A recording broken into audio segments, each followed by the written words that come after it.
I'm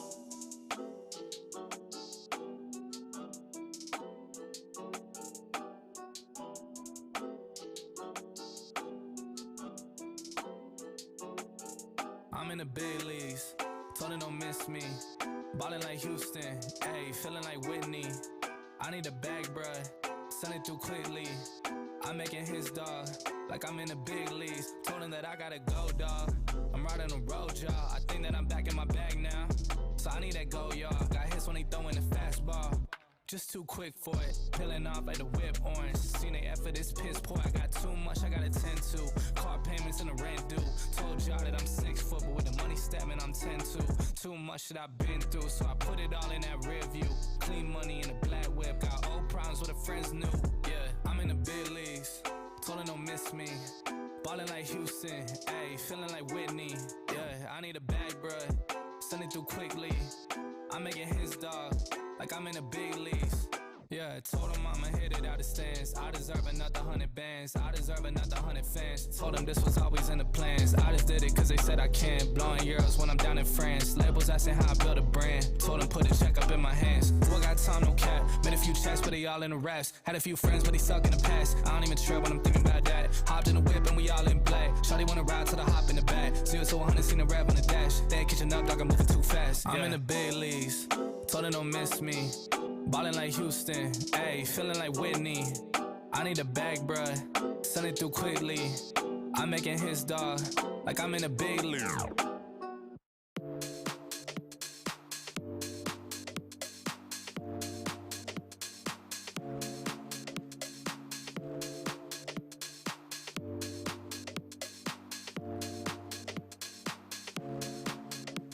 Feeling like you're stuck in a hurricane.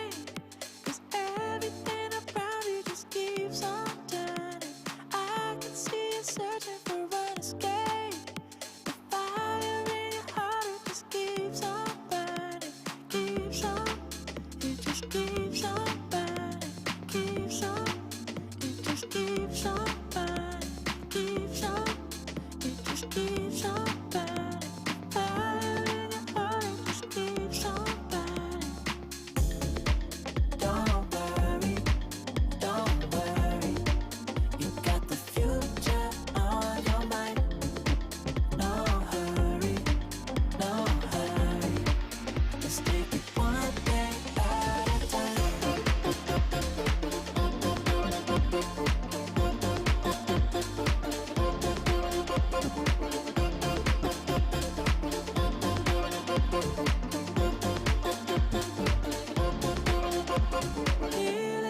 Stuck in a hurricane, cause everything around you just keeps on turning.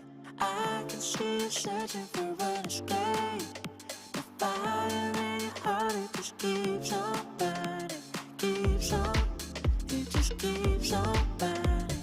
Keeps on, it just keeps on burning. Keeps on, it just keeps on burning. The fire in your heart, it just keeps on burning. Don't worry, don't worry. You got the future on your mind. No hurry, no hurry. Let's take it one day at a time. Don't worry,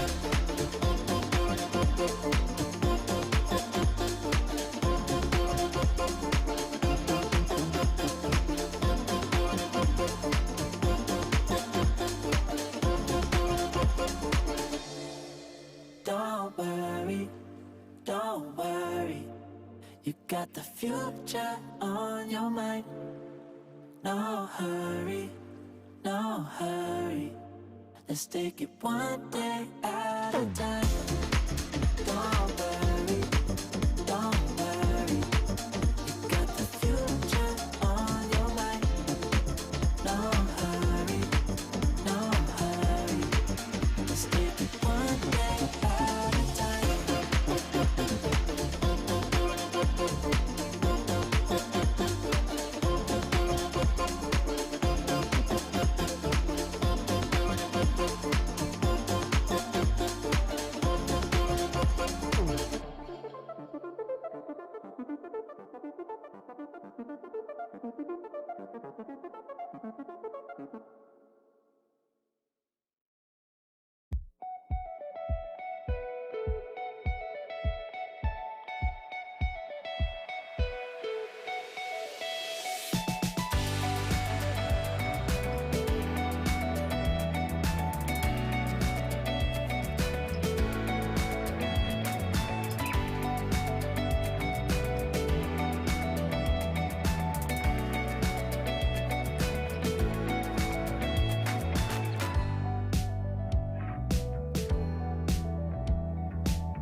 I'm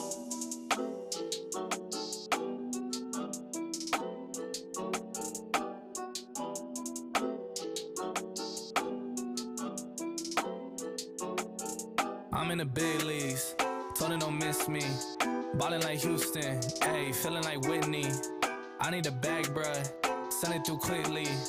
I'm making his dog, like I'm in the big leagues. Told him that I gotta go, dog. I'm riding the road, y'all. I think that I'm back in my bag now. So I need that go, y'all. Got hits when he throwing the fastball.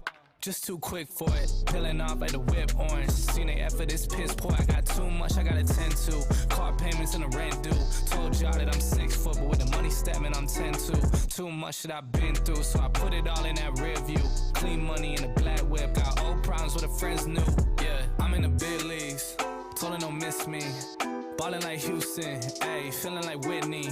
Yeah, I need a bag, bruh, send it through quickly. I'm making his dog, like I'm in the big leagues. Yeah, told him I'ma hit it out the stands. I deserve another 100 bands. I deserve another 100 fans. Told them this was always in the plans. I just did it cause they said I can. Blowing euros when I'm down in France. Labels asking how I build a brand. Told them put a check up in my hands. Boy got time, no cap. Made a few checks, but they all in the rest. Had a few friends, but they suck in the past. I don't even trip when I'm thinking about that. Hopped in the whip and we all in black. Shawty wanna ride till the hop in the back. 0 to 100, seen the rev on the dash. They ain't catching up, dog, I'm moving too fast. I'm in the big leagues, told her don't miss me. Ballin' like Houston, ayy, feeling like Whitney. I need a bag, bruh, send it through quickly. I'm making his dog, like I'm in a big league.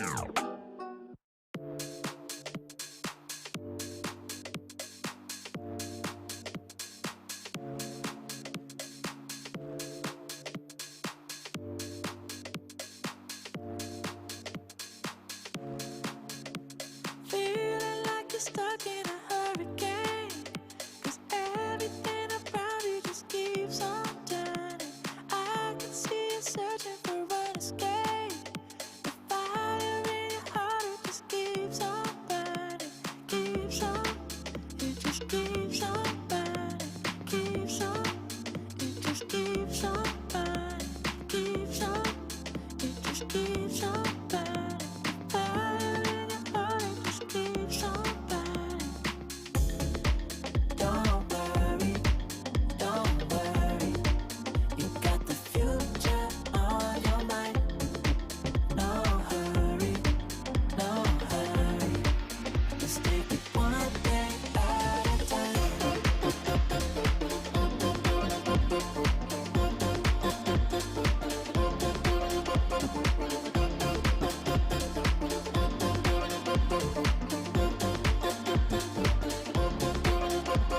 Feeling like you're stuck in a hurricane, cause everything around you just keeps on turning. I can see you searching for an escape. The fire in your heart, it just keeps on burning. Keeps on, it just keeps on burning. Keeps on, it just keeps on burning. Keeps on, it just keeps on burning. Fire in your heart, it just keeps on burning. Don't worry, you got the future on your mind. No hurry, let's take it one day at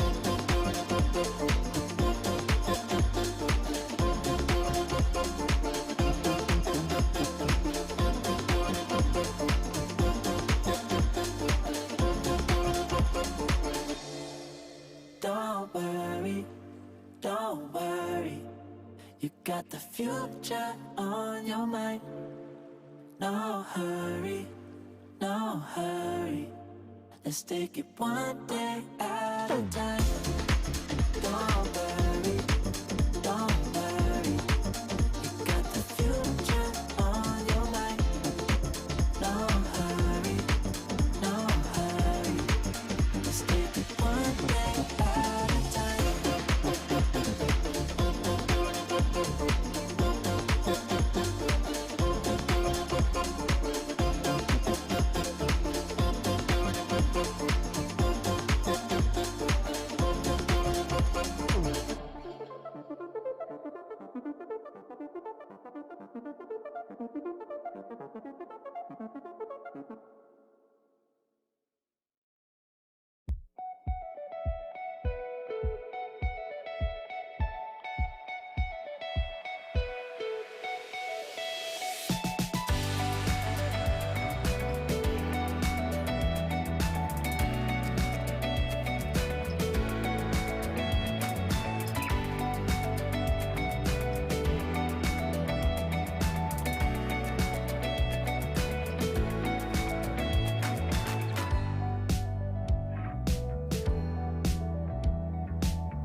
all in the mic.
Well, welcome everyone back to the N2grate DC Open here right outside the heart of DC in College Park, Maryland. We are just kicking off day 3 of an incredible week-long battle on court between many of the top players. So many phenomenal faces out here at this event vying for the title.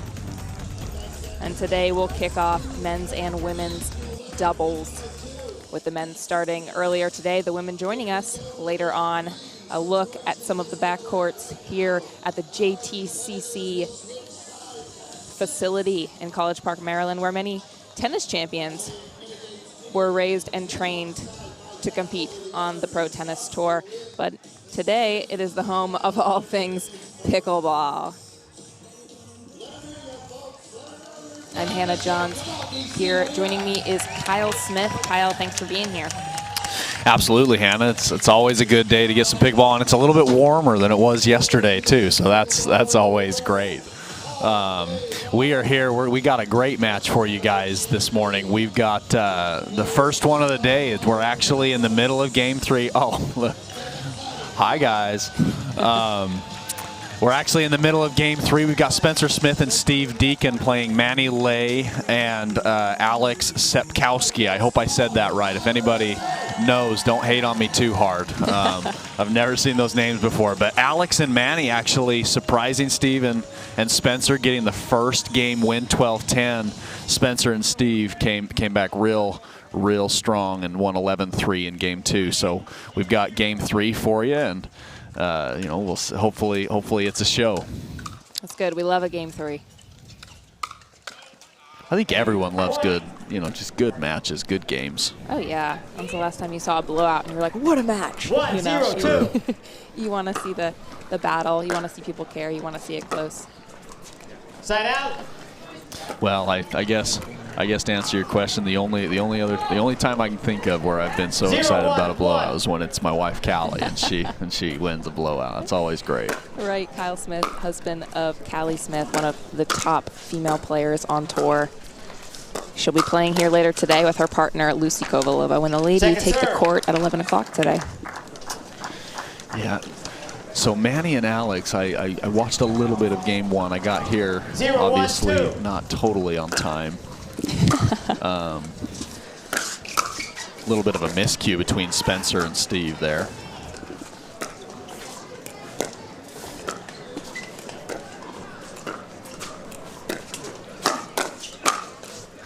But I will say in Game 1, I think, as Steve does a great job there, I think that Manny and Alex did a much better job than they did in Game 2 and right now of controlling when the ball was getting attacked. They controlled the pace much better, and Spencer and Steve have done a really good job of that, attacking first and kind of dictating points more. Absolutely. You know, you want to be putting your opponents on the defensive, and they've done a much better job of that here in Game 2 and the start of Game 3 on the side of Spencer and Deakin. Great hands. Great hands by Spencer. Didn't mind the speed up there by, I believe that's Manny, but just needs to be ready for that counter.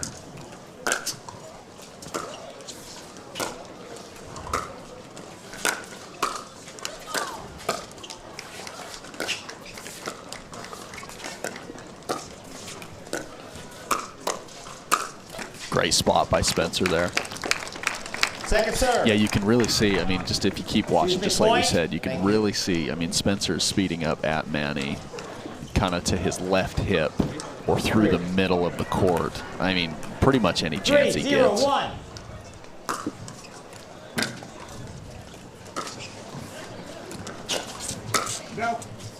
Oh, great duck there from Manny. Great lead. Might have been a little accidental, but, you know, he got there. 3-0-2. Side out.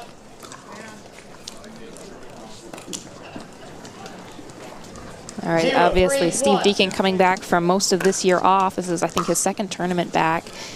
He had a wrist and forearm injury, I believe. Had to get several surgeries on that Point. over the last few months since the start of this year. It's great to see him back on court. He's a fearsome competitor. Insane hands. 1, Absolutely. 3, 1. Callie, my wife, actually played with him some tournaments. When he had the injury that he was taken off, it happened while he was playing with Callie. And she absolutely loved playing with Steve.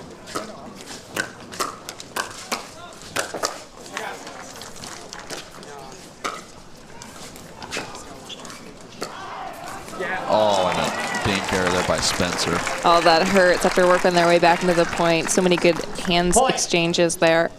And then to miss it into the net.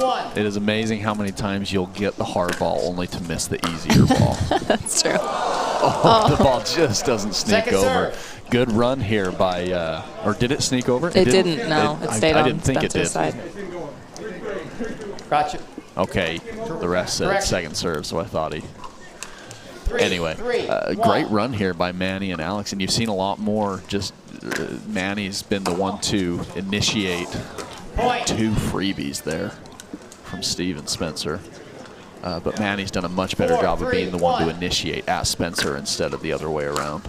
Like you said, trying to take the power back, the dictation back. Oh, got him again. Great ball by Alex.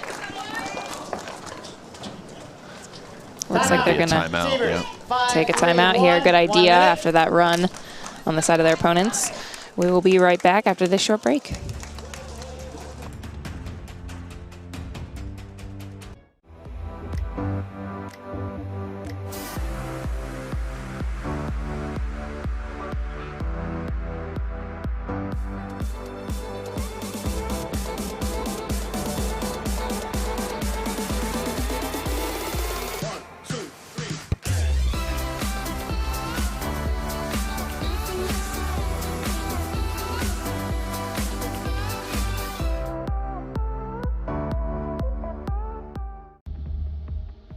I had already told you.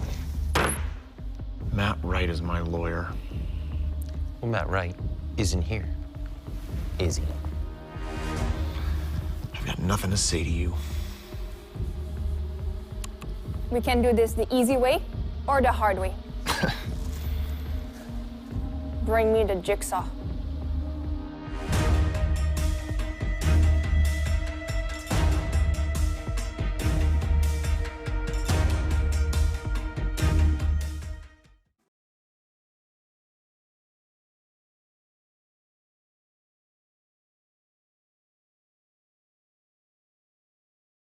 You all the action from the N2grate DC Open. 5, 3, 1.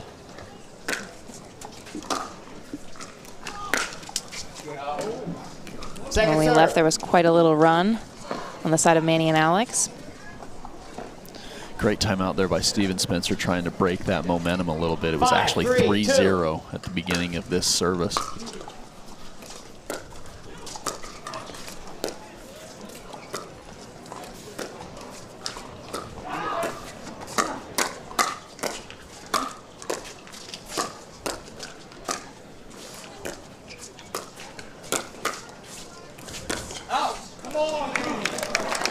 felt like Manny and Alex kind of had the advantage in that point a little bit, but unable to finish that ball.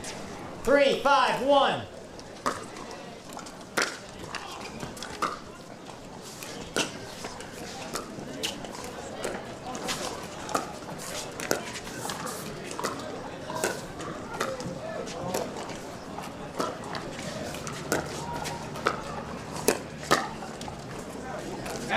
Oh, that ball just lands long. You know, Manny has interesting. He doesn't. He holds the ball in the paddle till the last second. And it's hard to read where he's going to take it. He's actually. Oh, nice shot there. It's interesting. He's actually attacking cross court, which is not. It's kind of unusual because you're giving your opponent more time to react to it. But he's actually gotten Steve on quite a few balls because he holds that ball so long. It's hard to read that he's going to attack. He has, and he has. That's the beautiful thing about pickleball, and a little bit unique is the way he holds the paddle too is just a little bit different than maybe what you're used to. Not the traditional kind of tennis grip, you know, and so it maybe hides it a little bit too because the normal patterns you just don't see. Yeah, I'm going to guess Manny does not have a tennis background from his ground strokes and the way that he's holding it. It could be wrong maybe a little bit, but certainly not your typical ex-college tennis player. Yeah, 4, 5, 1. 4-5, Steven Spencer trying to get back, and an error there. Man, a lot of freebies on both sides. We've had probably 2 or 3 missed returns by Spencer and Steve, and there's another one there by Manny and Alex. First round match for both teams here, so for sure, even though this is the 3rd game, you're still getting warmed up to some extent, or at least jitters are still in play early in the day. Absolutely. 6, 6, 1. 6, 6, and they'll 1. switch ends, guys, at 6-5. Oh, 6-6? He called 6-6? 6-5, sorry. I was going to say it wouldn't be 6-6. All right, we'll be right back.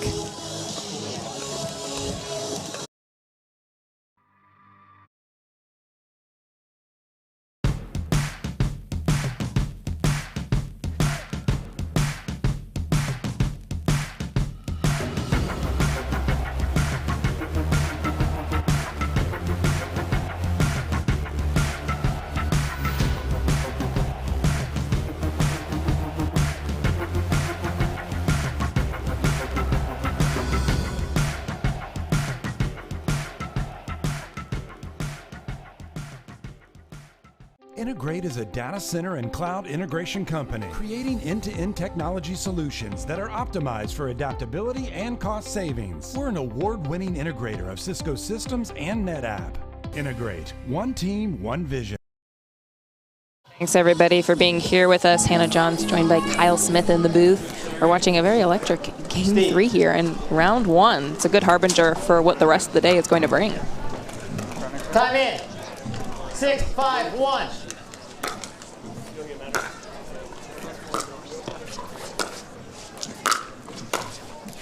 What an angle. Wow. Second serve.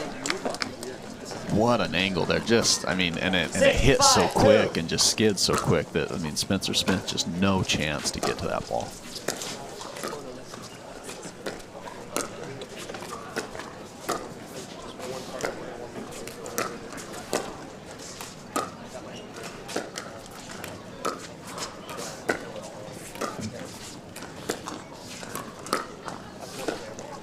Doing a good job of keeping these dinks low right now on all sides.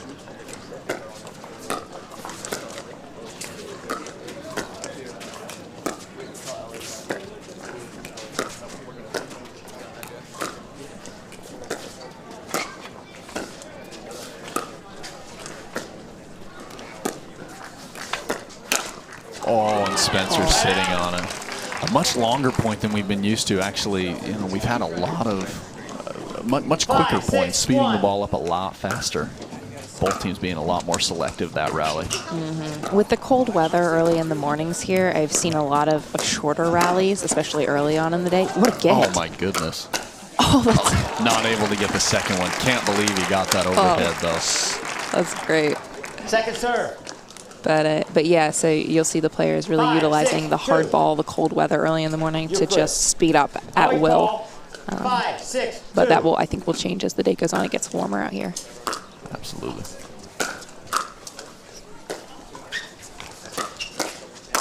And a great speed up by Steve Deakin. Steve and Spencer in game 2 and now game 3 just done a much, much better job of picking really good spots to speed that ball up. Yeah, Spencer said he's not going to miss that overhead. Another freebie shoot.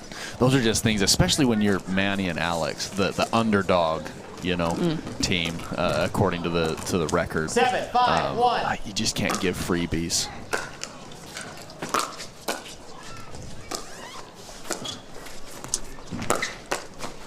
Defended Great ATP. ATP defense, yeah.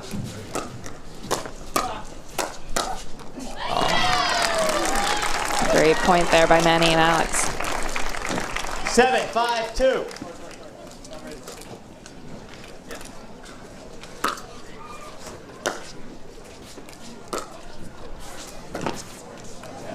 Point. Another freebie.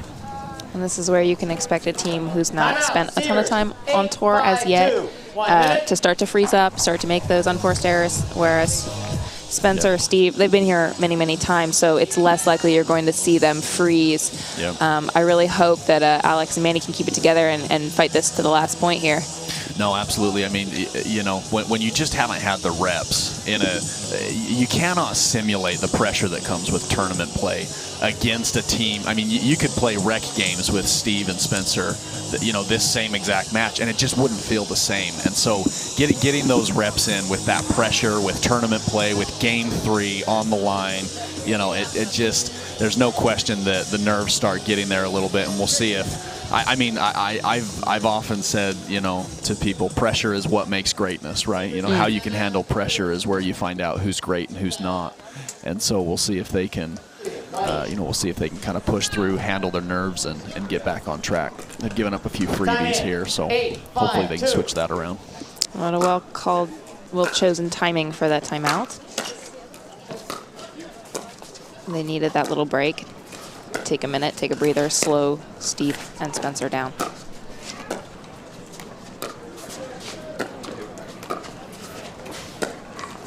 Oh, another missed error there. For those who were just joining us, 9-5-2. It's now 9-5. It was 6-5 at the switch. Spencer and Steve getting a few freebies, and there's another one, another missed return. Shoot. It's always a shame to see it go this way at the end. 5-2. Such a tightly contested match to just kind of fall out of control a little bit late.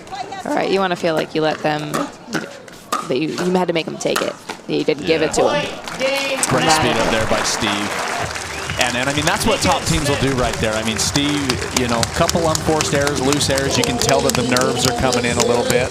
So what does Steve do? He attacks the person who's made those errors immediately, right? Really fast, knowing he's a little bit tight, taking advantage of that. And that's what top teams will do. It's that go for the jugular mentality, you know, that just separates them from others. Absolutely, and that's how champions finish it off. We'll see how these guys do later on in their bracket. And with that, we'll be right back.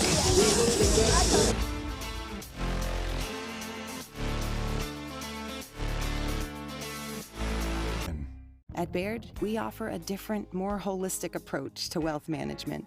With your career, family, friends, and community, finding time for you and making sure your family's financial plans are on track can be a real challenge. At Baird, our financial advisors get it. We'll partner with you to create a unique financial plan and coordinate with your legal and tax advisors to bring it all together so you have more time for what matters most. Our new EV rental fleet is the absolute GOAT. Nice. Speaking of goats, is that Tom Brady? Yeah. He comes in to recharge, get software updates, you know.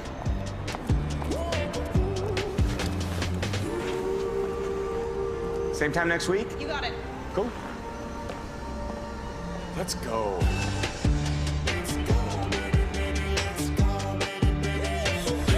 Let's go.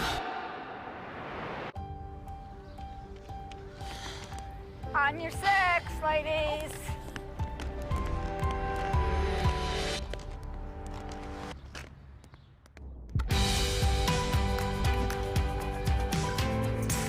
The world will get back on its feet.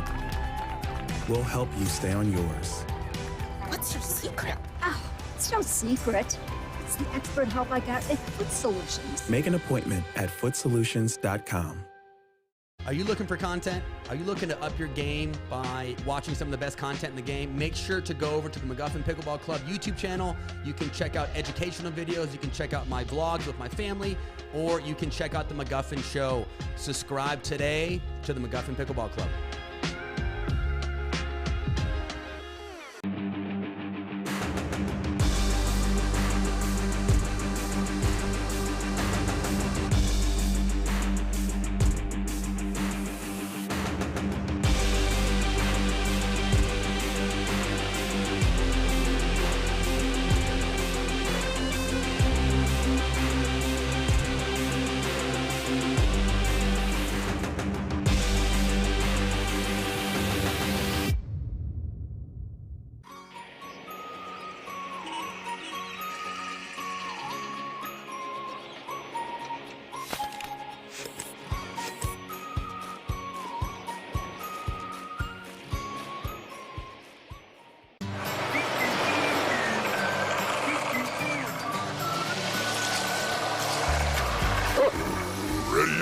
Not yet, buddy.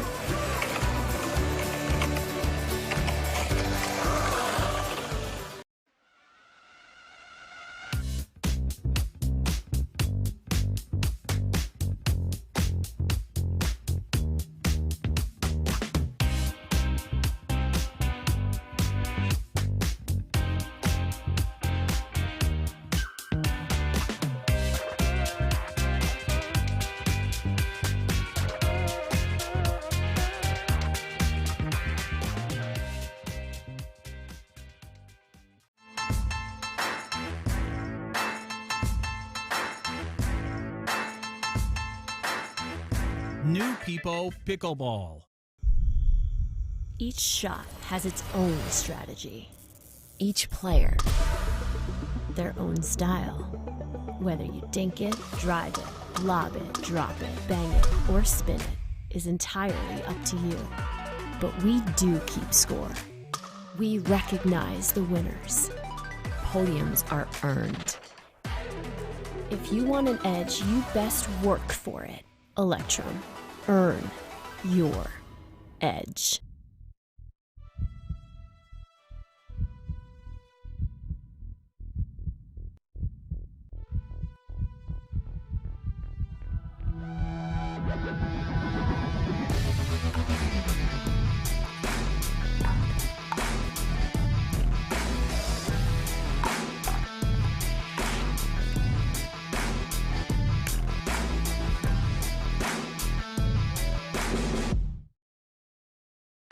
Match point, it's all up to me.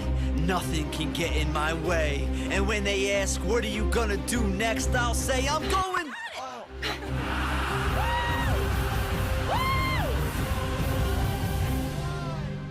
We're going to Margaritaville!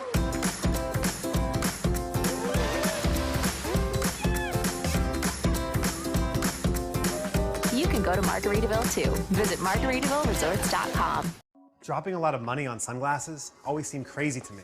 I'd wear them a few times, and then I'd lose them or break them. That's why we created Shady Rays. Polarized shades at a great price that you can try for 30 days risk-free. And even if you lose or break them, just let us know and we'll send you a free pair. Plus, every order helps fight hunger in America. And thanks to you, we're making a big impact. For 20% off your first order, go to shadyrays.com now and use code TV20. It's a gas card. You can always use gas. Always. Wait, but you have a... Mm-mm. Thank you. Hey, do we need gas? Nope. How about now? Still no. Hey, remember Daddy's birthday's tomorrow. A gas card. I could use this. Hey, that is... Evolve your journey beyond the pump in the first ever Tucson plug-in hybrid EV. Welcome back to Center Court, everyone. Thanks for being here with us at the N2grate DC Open. I'm Hannah Johns, joined by Kyle Smith. We're kicking off match 2 on Center Court in just a minute here. Looks like warm-up's about complete. Paddle taps are happening, and we're almost ready to start this match. Yes, we are. We'll see who gets to serve first here. We have the world #1 men's doubles team, Ben Johns and Colin Johns, the brothers from actually this area. Colin, actually, I heard that his picture's in this building, Hannah. I don't know if it's true or not. If it is, you're going to have to show it to me so that I can give Colin a hard time about it. He did. He trained here as a tennis player throughout his youth, his teenage years, for many years here. So he is on the wall. His career high ranking in tennis, and a couple of stats about him. Well, fun. Well, the Johns brothers get a serve. Pickleball Nation, let's ride.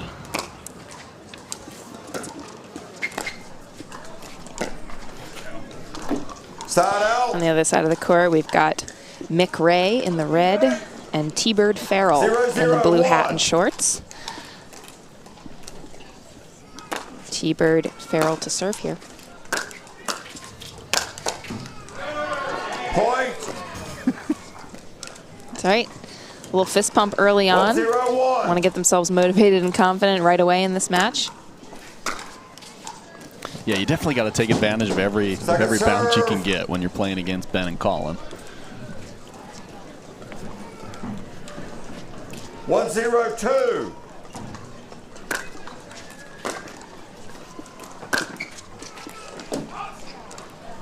Side out. I'm going to give us a side out.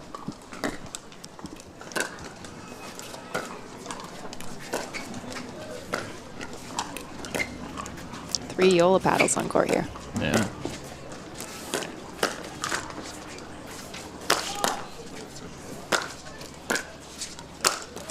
Oof. Oh, that Ben one's just out. pushes that wide. Point. Great defense there from Farrell and yeah, I already forgot Mick's last name. Ray. Farrell and Ray. Great defense there. Second serve. looks like the boys weren't sure that that was called out. 0-1-2. Looks like Ben broke the ball. That's so mean, Ben.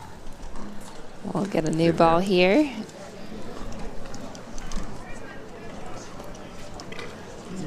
I didn't mind in that last point. Mick actually sped it up at Ben. When you're playing the #1 team and you're a complete underdog, I just think you've got to go for your shots. You got to swing, because you know what, they're gonna swing back, and if you play defensive, like, you're just out of luck. You're tough out of luck, and so you just got to go for it. So didn't end up working out for him, but right, defensive, I think you're always losing. If you go on the offensive, you've got a shot to take down the #1s. Woo. Great finish there by Colin, and a great firefight.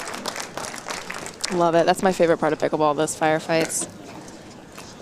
It does make it fun. How quickly it transitions from a dink rally to a firefight is just, it's what electrifies crowds. It's what kind of makes it exciting. That good spot right on the forehand elbow there. It's so hard to manipulate the paddle around to get to that spot and defend. 3-1-2.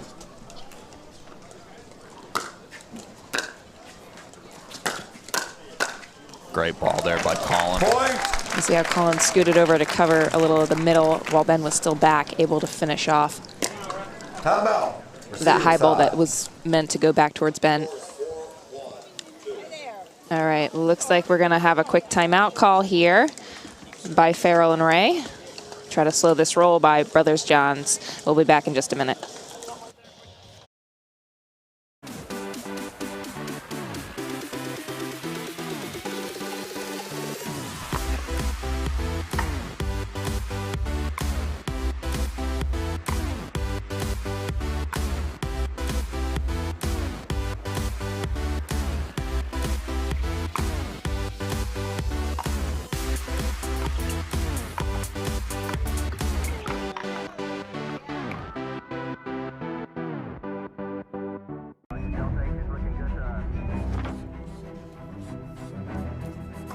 Look, if we don't figure out this gravity situation, all of those astronauts are gonna die. And the proof of alien life will be gone forever. But we've tried everything. We haven't tried everything. Bring me the jigsaw.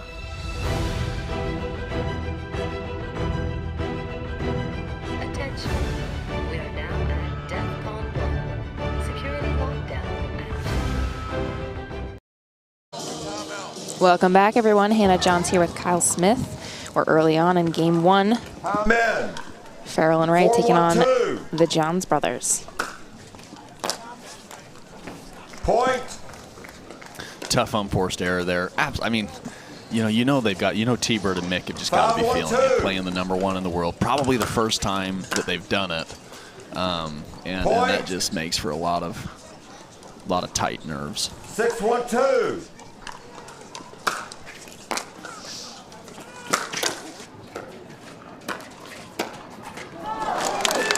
Off the net there, leaves it high for Ben to put down into the court.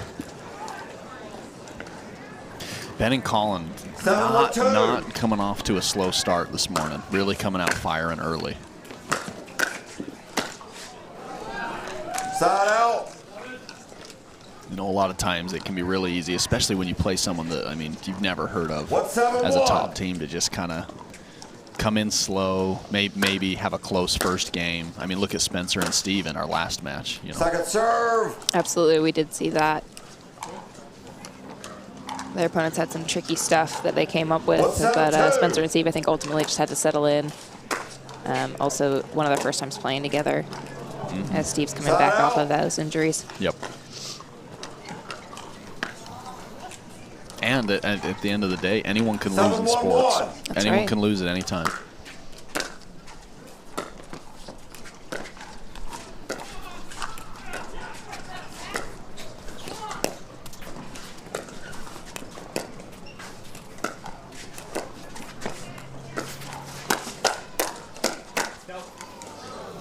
Well constructed point there.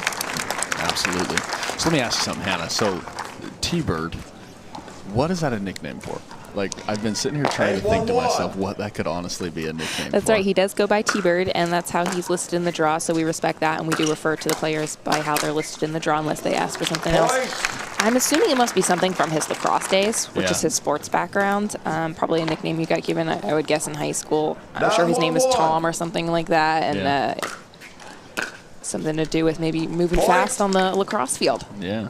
We'll have to question after this. Yeah. Well, that's a good interview question. I'm legitimately curious what his nickname stands for.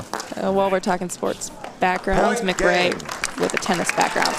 Quick game 1 there from the Johns. A lot of, honestly, actually, really, a lot of heavy serves from Colin and Ben. They really went after their serves, and I bet you there were probably 5 or 6 missed return errors, which, again, when you're playing the #1 team, they just hit it a little bit harder. They place it a little bit better. You're a little uncomfortable with where that ball's coming and how fast it's coming. And hopefully they can make a little bit better of a a showing here. But we'll see.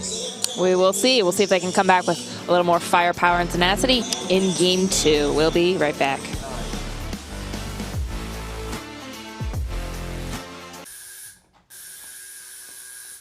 What are you guys doing? We're getting our duper tattoos. You know it changes every match, right? Oh, Duper, keeping tattoo removers in business by updating after every match. Download the app and claim your free profile today. Can you change that 6 to an 8? I sure can try. How do you get what you want? Eric Weinbach, blind man, wanted to climb Mount Everest. My man crazy, but he believed it was possible. We're gonna do it. And because he believed, he became the first blind person ever to stand on top of the world. Guaranteed Rate believes in your dreams. That's why we treat everyone like we treat our own family and work extra hard to get you the lowest low rate possible. Because if you believe, you will.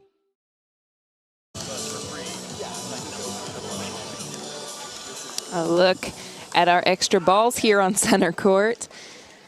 I'm Hannah Johns, joined by Kyle Smith here at the JTT Tennis Center. We're in game 2. Looks like that serve a bit long from T-Bird there. Definitely need to limit those errors, but don't mind it. I mean, go for your serve. We talked about earlier, when you're playing the world #1, you just got to swing. Swing, and hopefully you can land some kind of a knockout blow. Point! That's an interesting choice there. The ball not high enough, low enough under the net where a speed up is not going to work from that angle. No, just too close to the net as well. Tough when you're really close to the net to really get the angle and the height you want. Point! Great hands by the Johns brothers, just resetting that point, getting back into the rally. Big drive from Koller. Yeah, communication error there on T-Bird and Mick, knowing who has the middle before it happens. And you'll notice Colin Ben playing very fast pickleball right now, not taking too much time between points because they can feel there are loose errors right now. They're a little bit off balance, their opponents. So you want to play as fast as possible. No, absolutely. I mean, at the end of game, while this point goes, great drive there by Ben. Unlucky net tick, but a great drive nonetheless. You know, at the end, I mean, it was 10 match point or game point in game 1, and I mean, Ben sped up a ball that was like the second. Like Ben is known for just his play at the kitchen. He sped up like the second ball he got at the kitchen because he just knew. I mean, when your opponent's feeling it, you just go for it. That killer instinct. No need to drag it out.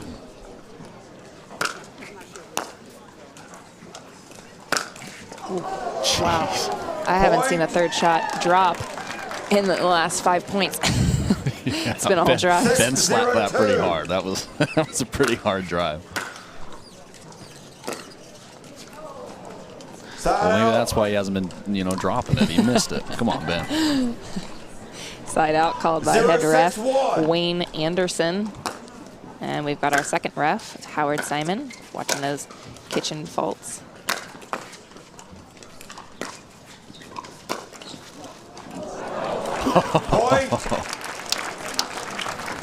And Mick and T-Bird get on the board. Ooh. I like it. 1-6-1.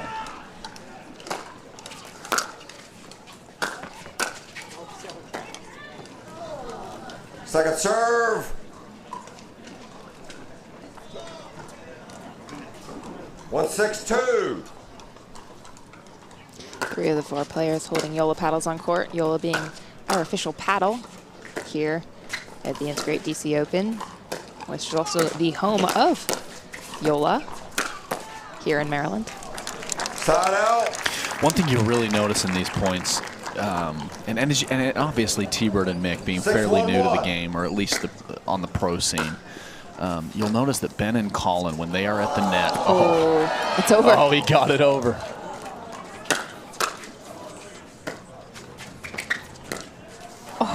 Great get there by Mick. Anyway, you'll notice Ben and Colin really, it's called holding your line when you're hitting volleys. And T-Bird and Mick have kind of backed off the line quite a bit. When they get into those volley battles. And you just can't back up. You can't back up and hit a volley. You lose advantage. You give the other team the ability to hit down at your feet. And that's one thing that just you'll notice top pros do very, very well, is they just hold their line when they get into those volley battles. Timeout.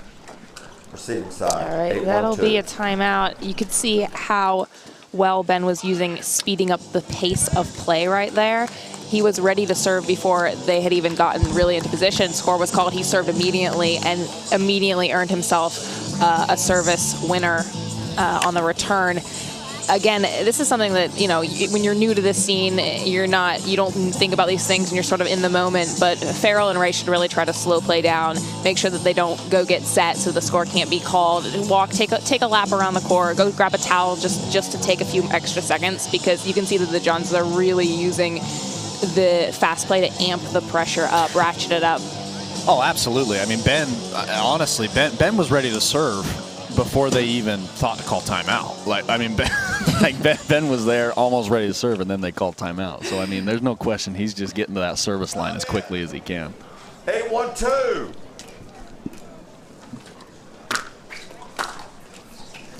Great serve by Ben. Ben just has been really hitting nice, deep serves. 9-1-2. Really tough to return.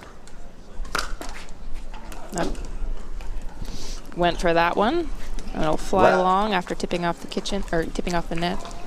Well, and I will say, like, one thing that I think more players should do, and Ben has really demonstrated here, is, I mean, Ben has really gone for his serves. He's had one error the entire time. He's probably generated, you know, at least 10 points.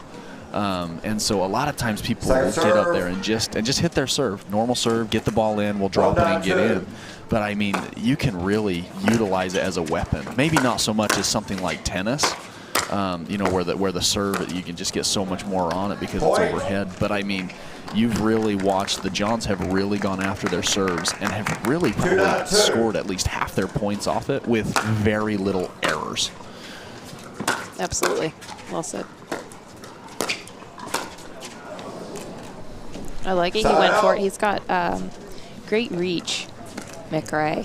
He's a lanky, tall guy, long wingspan there. He can reach in. I think if he stays on that kitchen line, as we talked about earlier, I think he can reach in and be great there at the non-volley zone. He hasn't done a lot of that so far this match.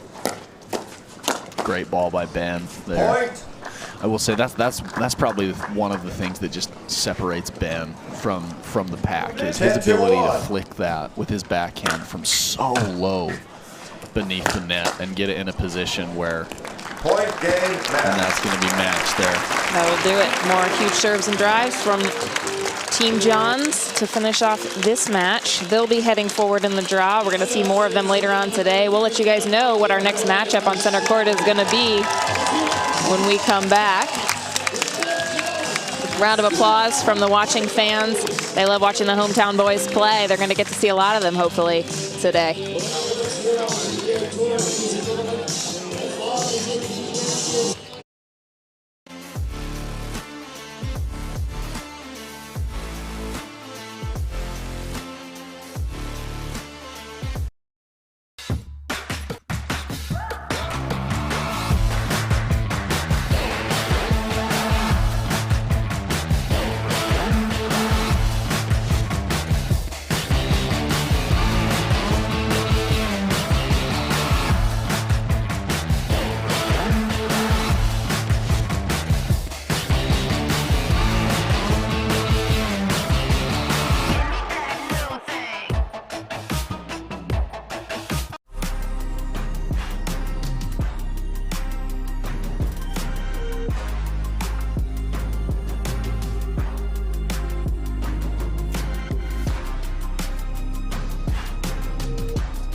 N2grate is a data center and cloud integration company, providing peak performance with adaptability and cost savings. N2grate is a 5-time Inc. Growth Award winner.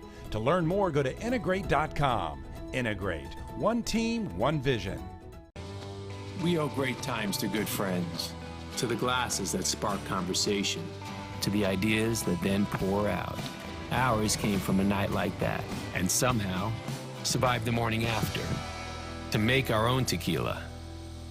It wasn't meant to leave our house, but since we made this for friends, we thought it wouldn't hurt to make a few more. Grab a glass, amigo. Our tequila is your tequila. Our casa is your casa.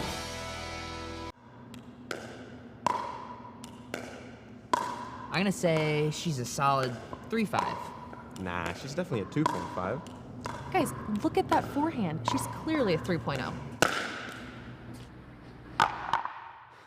Guys, come on. I'm at least a 4-0. Yeah. Fair enough. Ratings don't have to be hard. Duper. Optimized for accuracy, optimized for fun. Download the app and claim your free profile today. For many of us, we just charge ahead because planning for your future takes time. And right now, thinking about your financial future takes on new meaning.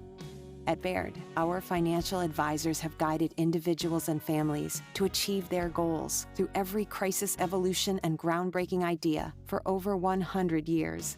That's the difference between thinking you're ready for what lies ahead and knowing you've planned for it. Now that's different. Discover the Baird difference.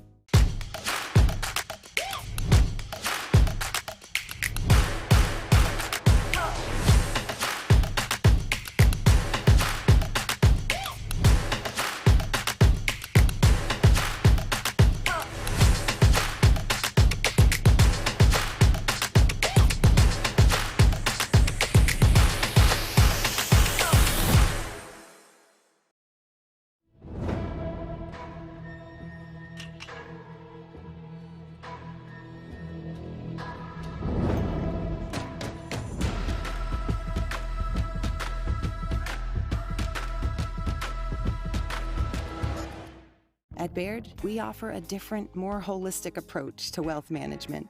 With your career, family, friends, and community, finding time for you and making sure your family's financial plans are on track can be a real challenge.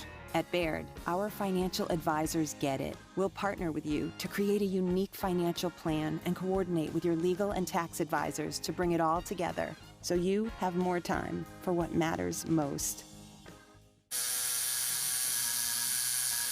What are you guys doing? Getting our duper tattoos. Oh, cool. Hey Cameron, how's it going? Almost done. Perfect. Can't wait to see your number. Number? Duper. Because ratings shouldn't be a surprise. Download the app and claim your free profile today. I haven't even started yet. Oh.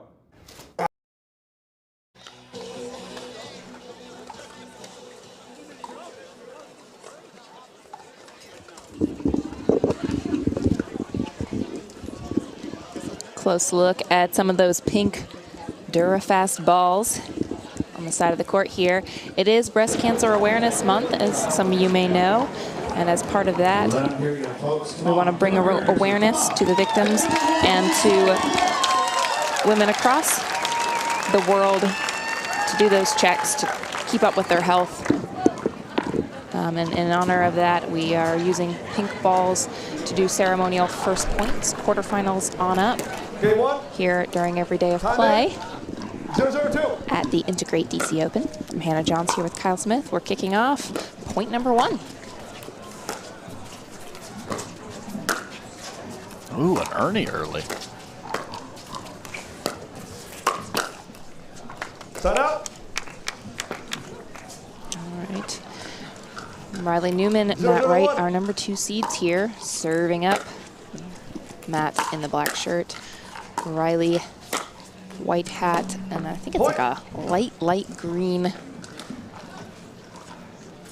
jacket there. Riley this weekend has been, he's had a couple shirts I haven't been able to tell what the color is. A couple hats I haven't been able to tell what the color is. It's just on that pastel line, tough to tell. And facing them across the court, we've got Michael Silvio in the black sweatshirt and Brandon Fritz in the hat. Nice ball by Matt. Fritz got a hand on it, just not the paddle. 2-0-1.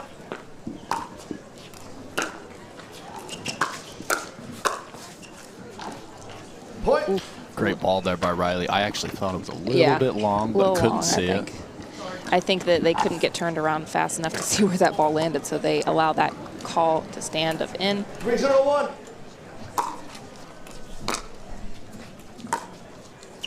I think sometimes when you're playing on center court for the first time in front of several hundred people here, you often don't make the tight calls early on because you're a little scared to come across as, you know, a cheater or something your first minute on court. So yeah, you know, it's good to remember, make your calls, believe in your calls. You have those 2 refs on court. They'll be able to overturn it if you made the wrong call. Not that I'm advocating for calling everything out, but if you see it out, call it out. Yeah, exactly. You have a ref whose job it is to overturn you and make sure that the call is done right. So there's no question, you know, that if you think it's out, call it out. If you're not sure, that's a different story. But if you think it's out, call it out. Absolutely. Well, early timeout from Fritz and Silvio as Matt and Riley go up 4-0. Matt and Riley taking advantage of that timeout to get a little extra warm-up in. Well, and Brandon and what's Silvio's first name? Michael.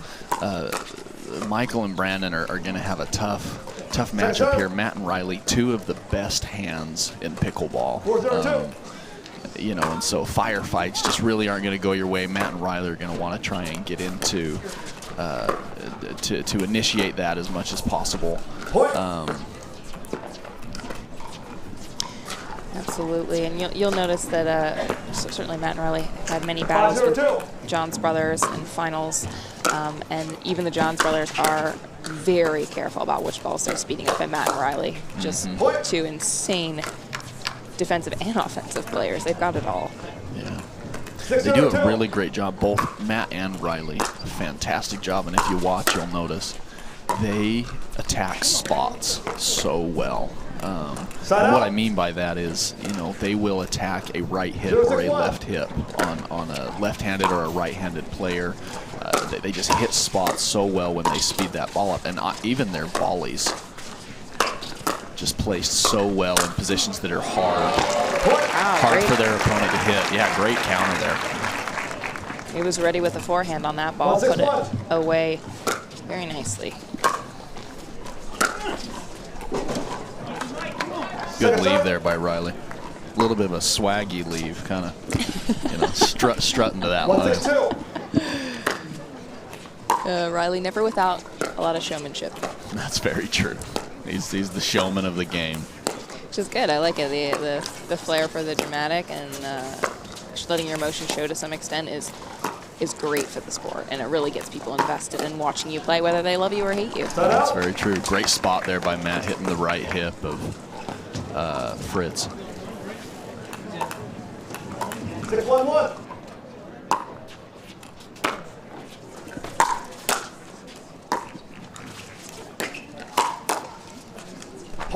Great ball by Matt. This is Matt and Riley's first match of the day as well. They had a bye as the #2 seed. Silvio and Fritz coming off a 3-game match in their first round.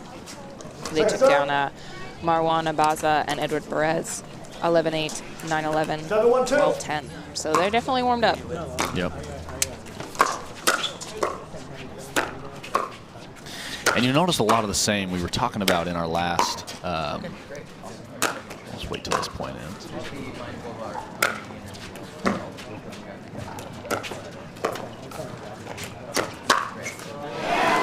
Great counter there by Riley. You'll notice a lot of the same, you know, Ben and Colin did such a great job of playing at such a fast pace, just to never give your opponent a chance to breathe, really, when you know that they're new. I mean, Matt and Riley have done a lot of the same. They haven't, I don't think they've hit a third shot drop yet. They've driven every ball. They've had big serves. They've sped up balls pretty quickly, just not giving their opponents a chance to really kind of group up and organize themselves, catch a breath, being on a new stage, playing the #2 team in the world.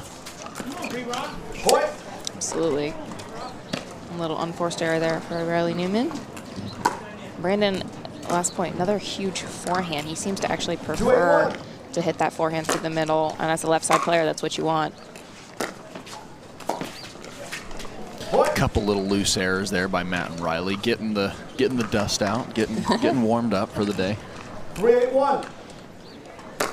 They work them out early. You're not going to see many unforced errors from that team later in the day. Very true. I liked it. It was a good ball to go for. Just put a little too much on it. 3-8-2. Shot out. Miss serve there by Michael. Tough one. 8-3-1.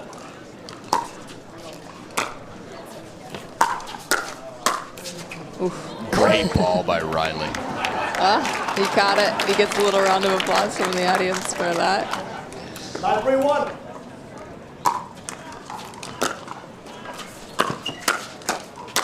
Ooh, again, another big forehand. He really likes it there. Yeah, really loves that forehand. You can tell from Michael Silvio's strokes, sort of this flat, whippy stroke, that he has that racquetball background. He also played some football. Brandon Fritz comes from tennis. You can see in his strokes as well, and a little bit of baseball as well. 10-3-2.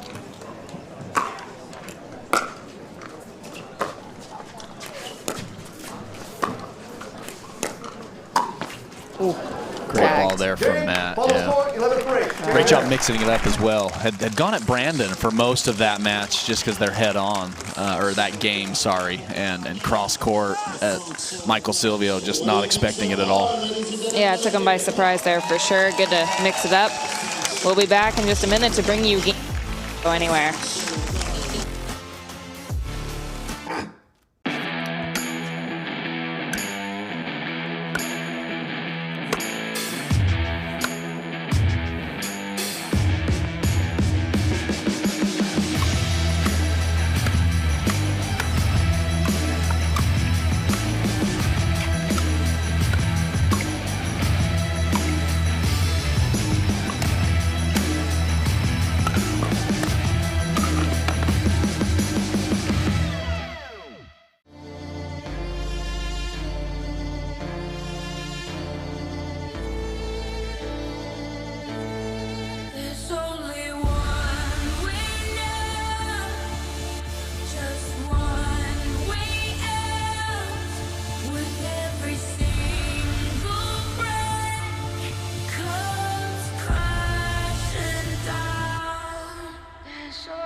Look at the stands here at the JTCC Center.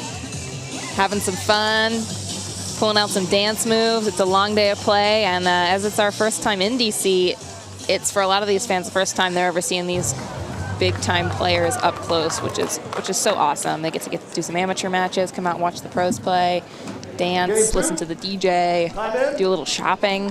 Whatever you're into, we've got. Hannah Johns, Kyle Smith here, bringing you game 2. Yeah, they even had Hannah dancing and singing over here a couple minutes ago. I told her that's the thing in my life I didn't know that I needed. I don't think anyone needs to see that, but I don't know. I mean, if it's the thing I needed in my life, they might need it in theirs. We're all into it. We love the electricity here on center court.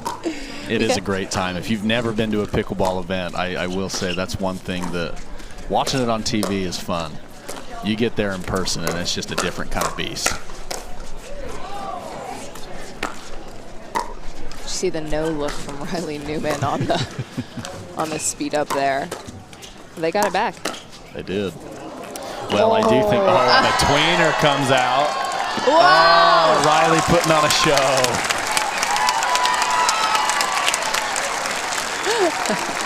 Riley putting on a show out here. Is in the audience, and Mock offers his paddle to a lady sitting in the front row, saying, "Take it from here. I don't want to run anymore." Great counter there by Matt. No, I was going to say on Riley's no look, it's almost like he exaggerated it so much that it wasn't even a no look. It was like not a fake because he did it so hard. He never does that. Really like Brandon and Mike, Silvio and Fritz have really come out and just kind of swung for the fence this game. You know, that's what you got to do when it's your first time on the big stage. You got to go for your punches. You can't pull any. Oh, for sure. And even if you don't win, at least you got a few moments of glory. Oh. Jeez, Riley.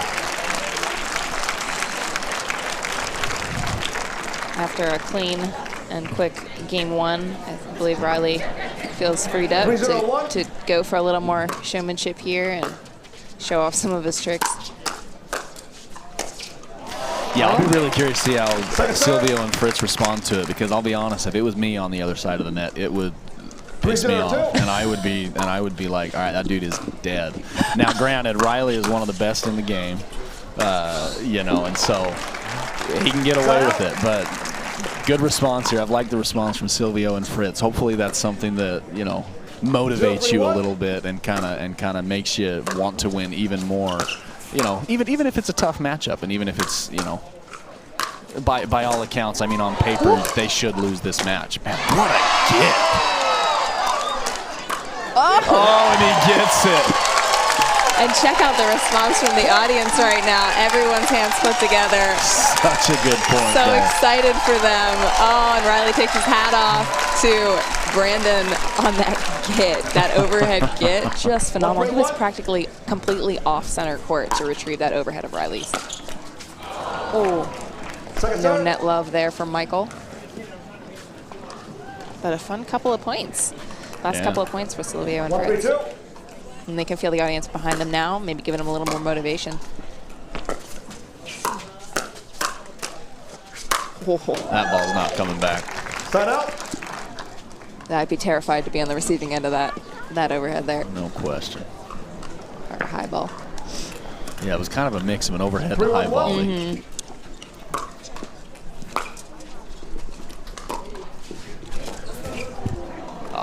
Riley getting big, doing what Riley does. That's tough for Brandon Fritz there, because as Riley gets big and kind of shows, you know, you second guess where you're going with that ball. You don't want to set it up where you can get to it. It's hard. Timeout's been called by the receiving team. The score is 5-1. All right, looks like it's time for a timeout. Silvio and Fritz. Oh, Riley gives the ball to one of the fan members there. We'll be right back, guys, after this break.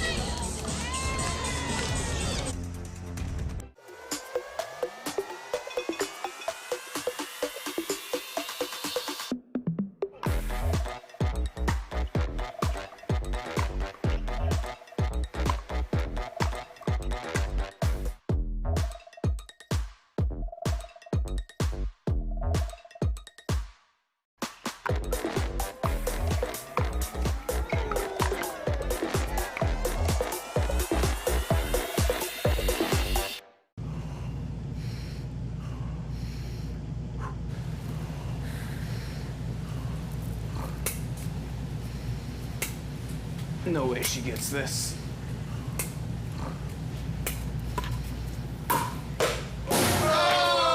Let's go! Thank you. Thank you. Thank you. My turn.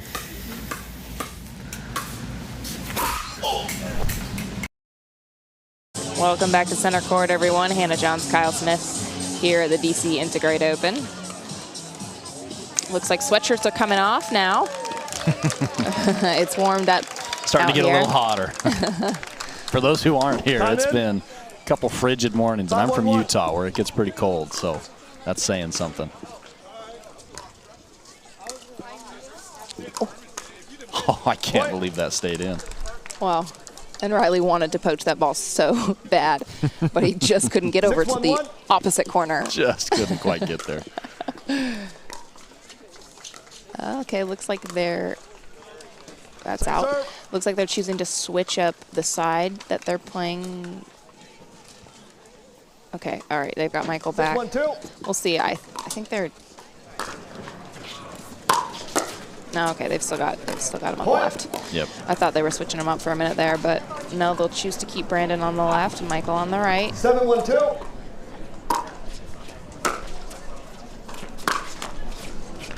Side out. I still don't think Matt and Riley have dropped the ball, Anna. I mean, they just have been going after it. Same as what we saw in the Johns match earlier today. They're going for their shots. They're driving a lot, choosing aggression in this match. Great ball by Matt. And that's what we were talking about earlier. I mean, they just are so good at finding that spot. I mean, that's even Fritz's forehand, which he loves, and he just has hit so hard a few times. And Matt just puts it right next to his hip, and I mean, just goes between his arm and his chest. Gets a little net love. Pops it up just enough to go over the paddle of Brandon. I'll tell you, when it rains, it pours sometimes.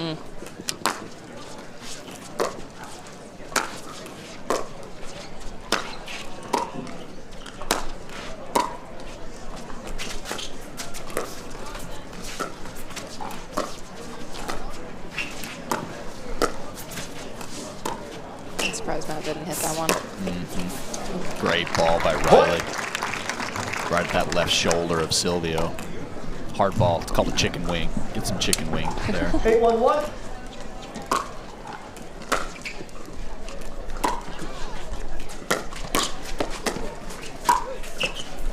Just too high by Fritz. I actually really loved that point construction. Had him moving. Just too high and too close to Matt's forehand. Not able to put that away.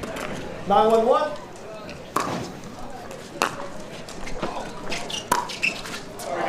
Point. Michael gave the sign to stay, 10-1-1. but Ball. He was in the air when he served. Yeah, you gotta go to the ground. Anyone else know that? Riley didn't even know the rule. So I believe while serving 1 foot at the very least has to be on the ground, is what the ref is saying. 10-1-2. So that will be a fault of service by Riley, turning the ball over to Matt. Yeah. Great job by Fritz there, being ready for it.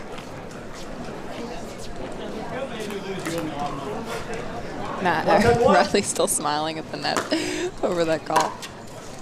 Learn something new every day.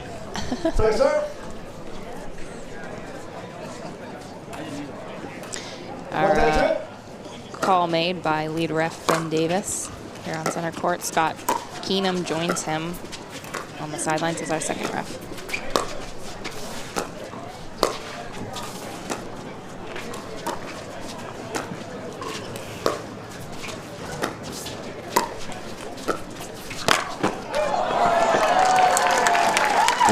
Constructed there by Riley and Matt. Did a really good job going behind Fritz repeatedly, and then really once they moved him wide and Silvio covered that middle spot, going behind Silvio as well.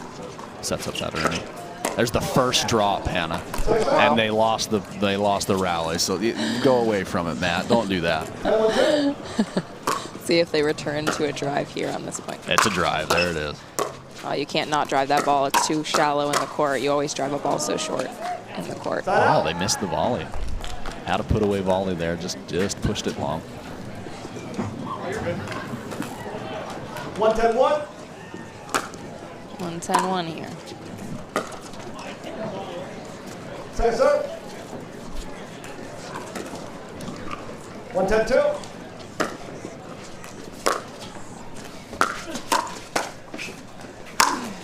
Great ball by Matt. Big Matt right overhead. Give him the service back here, as well as game and match point. 10-1-1.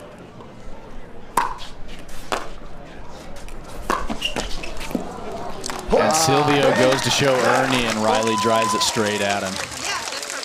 All right, that'll do it. Tap of paddles here to finish out that match. You see the crowd here in attendance.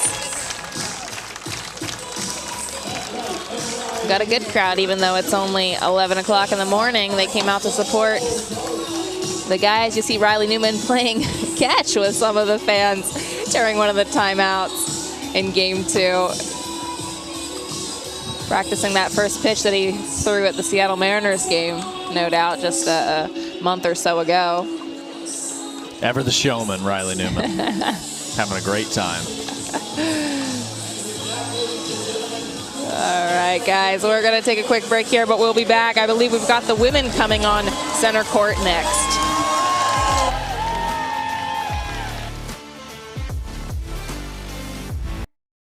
The Pro XR pickleball paddle answers the age-old question of how to get paddle speed and control with the same paddle and one grip, and this is it. Pro XR gives you more spin, greater control, and quicker reloads on every shot in the game, because you always have that constant feel for that leverage and control and paddle speed that we're all looking for. Pro XR is the most revolutionary technology in pickleball. You don't get the moments everyone talks about without the moments no one sees. Early morning practice, late night drills, running it over and over. You don't get the crowd without the quiet. Everyone sees the glory, the medal, the podium, but every winning shot starts right here. Paddle Tech. Let's go again. A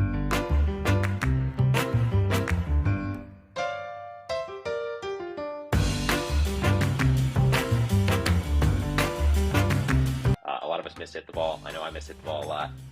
So Speak for more yourself, forgiving.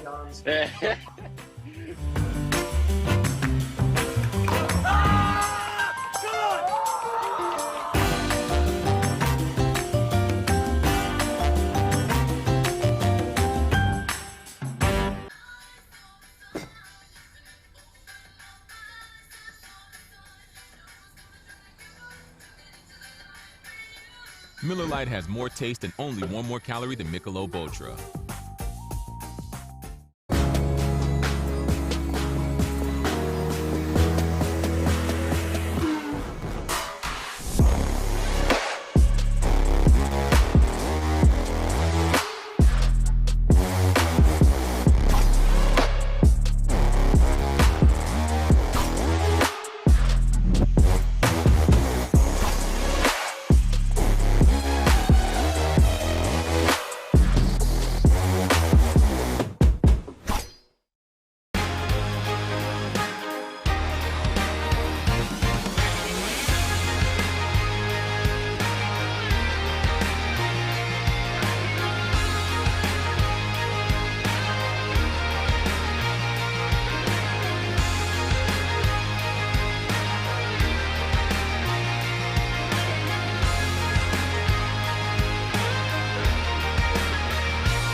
He stands a titan in the arena, a legend of the game that holds one thing above all else: the will to endure. Ferocious in attack and relentless in his pursuit to be the best, to be number one. Tyson McGuffin and Selkirk Sport, champions of pickleball.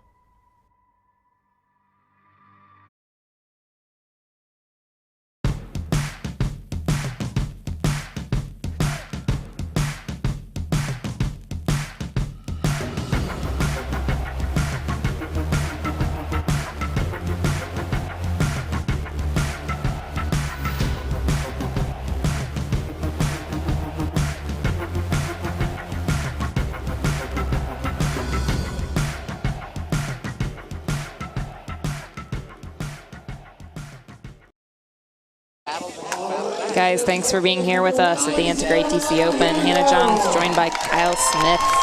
We got a full house here today, and they're excited to watch the women play for the first time today. They kicked off their bracket just now, or 15 minutes ago, but this will be the first match of the day for both these teams.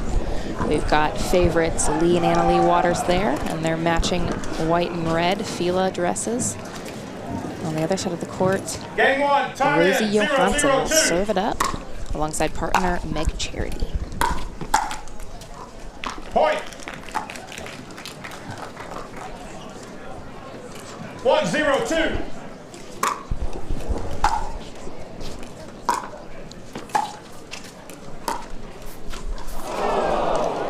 Side out. Just doesn't quite make it over. I'll turn the serve over to Team Waters now. 0-1-1.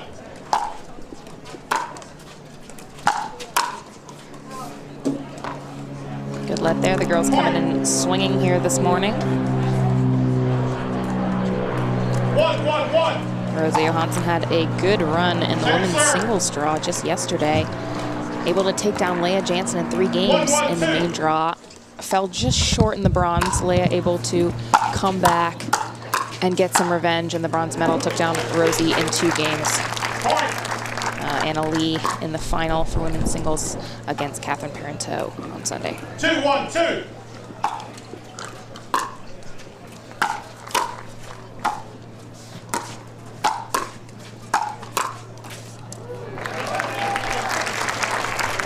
Side out.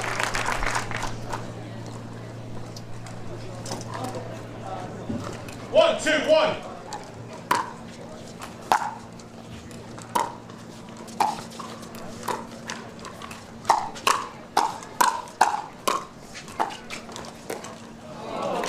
Nice little hands battle there. Yeah, great point early. Actually, really liked it from Johnson and Charity, just unable to reset that ball.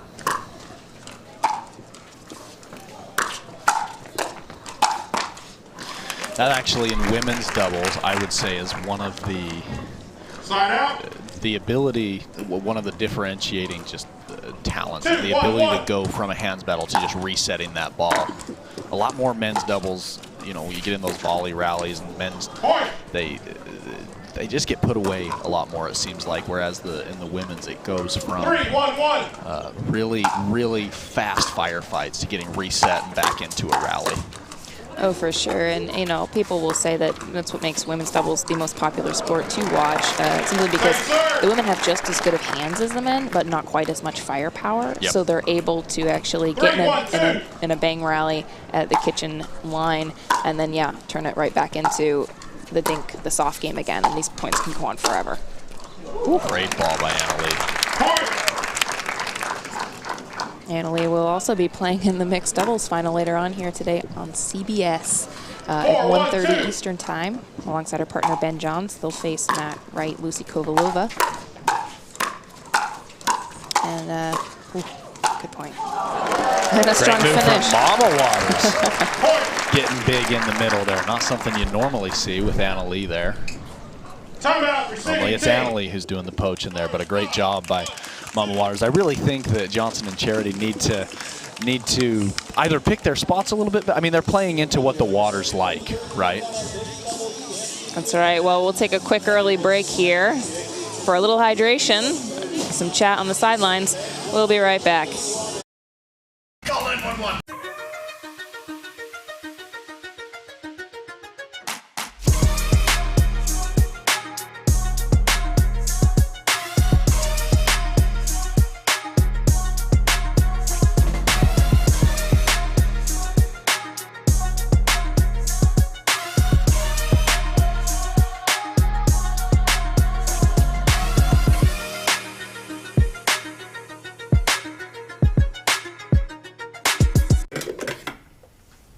Katie, could you pass me the creamer? Why don't you just come into the kitchen and get the creamer? I can't come in the kitchen. Sure you can. No, I really can't. You can come into the kitchen as long as you don't hit the ball out of the air. All right. That's why I stay out of kitchens.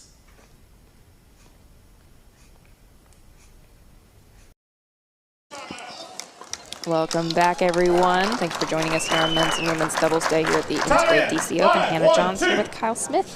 We're on championship court. Great drive by Annalie.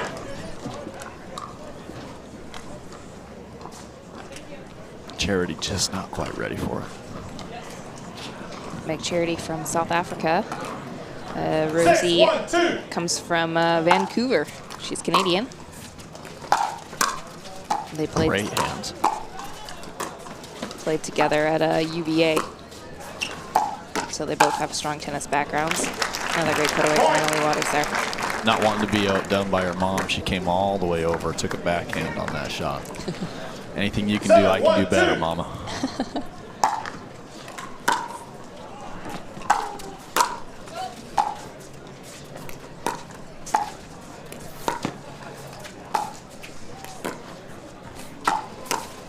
Oh, a little bit of miscommunication there in the middle. Looks like Johnson and Charity are much more used to Charity playing on the right side of the court. So that switch, obviously, just a little bit of miscommunication there, and then another unforced error. Rosie actually took the ball to the chest ricocheting off of Meg Charity's paddle just now. Seems to be okay, though.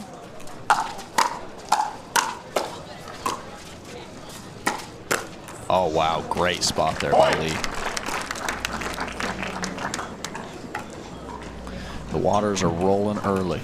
10-1-2. Takes us to game point here.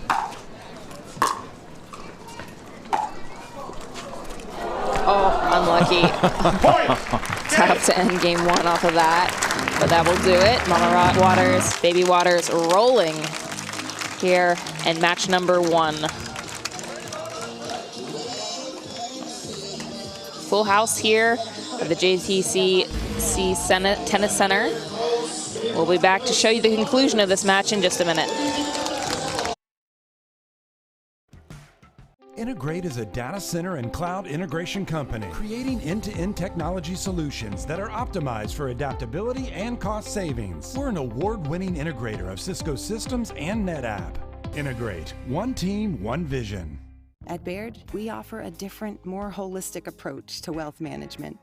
With your career, family, friends, and community, finding time for you and making sure your family's financial plans are on track can be a real challenge. At Baird, our financial advisors get it. We'll partner with you to create a unique financial plan and coordinate with your legal and tax advisors to bring it all together so you have more time for what matters most. Our new EV rental fleet is the absolute GOAT. Nice. Speaking of goats, is that Tom Brady? Yeah. He comes in to recharge, get software updates, you know.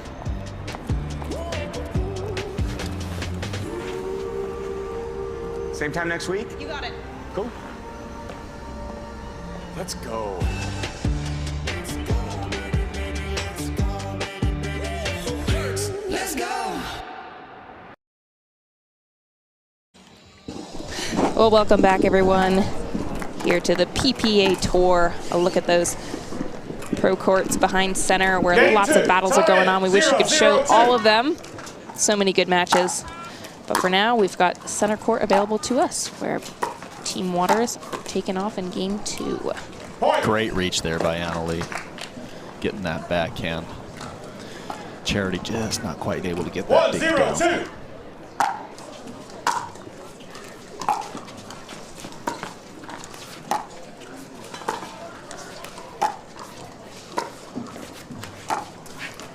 Ooh. Great overhead there by Lee, or also known as Mama Waters. Really curious to see what Charity and Jansen want to try, Johansson want to try and do here to change up things a little bit. They really played a little bit into the Waters. I mean, they allowed the Waters to speed the ball up. They sped the ball up, got into firefights. That's what the Waters love to do best. So really curious to see what they end up trying to adjust and implement. And like most tennis players, they're most comfortable with the speed up game. You know, great quality ground strokes on the side of Johansson and Charity. Ooh, that was a high ball. But Annalie plays that.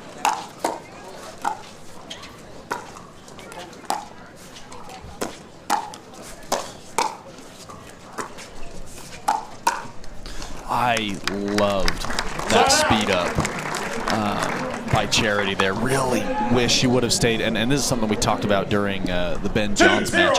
She sped it up and immediately backed off the line about a foot. When you speed that ball up, you need to be, confident in that shot. Now, granted, it needs to be a good speed up, and there's times where, it's not the appropriate time to do it. But, she sped the ball up, took a step back, which allowed Annalie to kind of get back in position. Annalie hit a pop-up ball that Charity really could have killed and wasn't able to because she backed off that line. Agreed, yeah. Well, nicely constructed point there on the side of Charity and Johansson. Meg able to finish in Annalie's corner. And the net favors Johansson on that one. We had a couple net ticks that went the Waters' way in game 1. 0-2-1.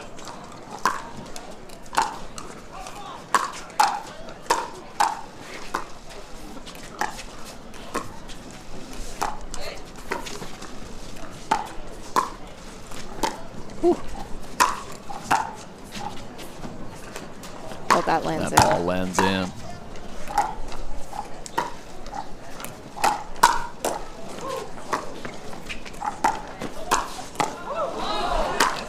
Wow. What a great point.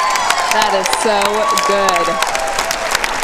Rosie, Meg were down in that point. They were up in that point. They were back. They were up. Awesome to see Rosie finish that point with a huge overhead. Great job. Great point by all 4 ladies involved, digging out balls. You are correct, server. They get a huge round of applause from watching fans. 1, 2, 1.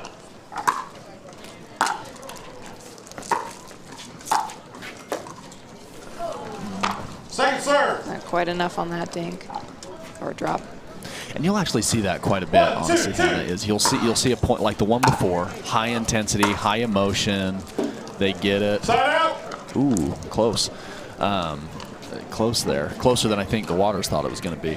It was out from my vantage point. Yeah. But immediately following that high emotion, high octane point, just a little bit of an emotional letdown.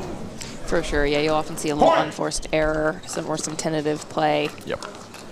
Directly after a sort of a adrenaline-inducing point. Ooh, stellar drive from Annalie there. Great drive by Annalie. She's really finding a spot on Charity. I think Charity needs to decide what she wants to do. She's got to either slide to the right or to the left so she can get a little bit better of a counter on that drive. More like that with the 2-hand. A little bit late on that, but Annalie really has done a great job of finding just the middle of her body and making it difficult.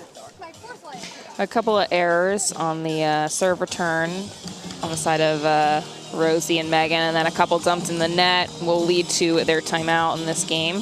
Have a little chat on the sidelines, grab a drink, talk about what they need to do here to work their way back into game 2 with a pretty commanding lead already on the board by Team Waters.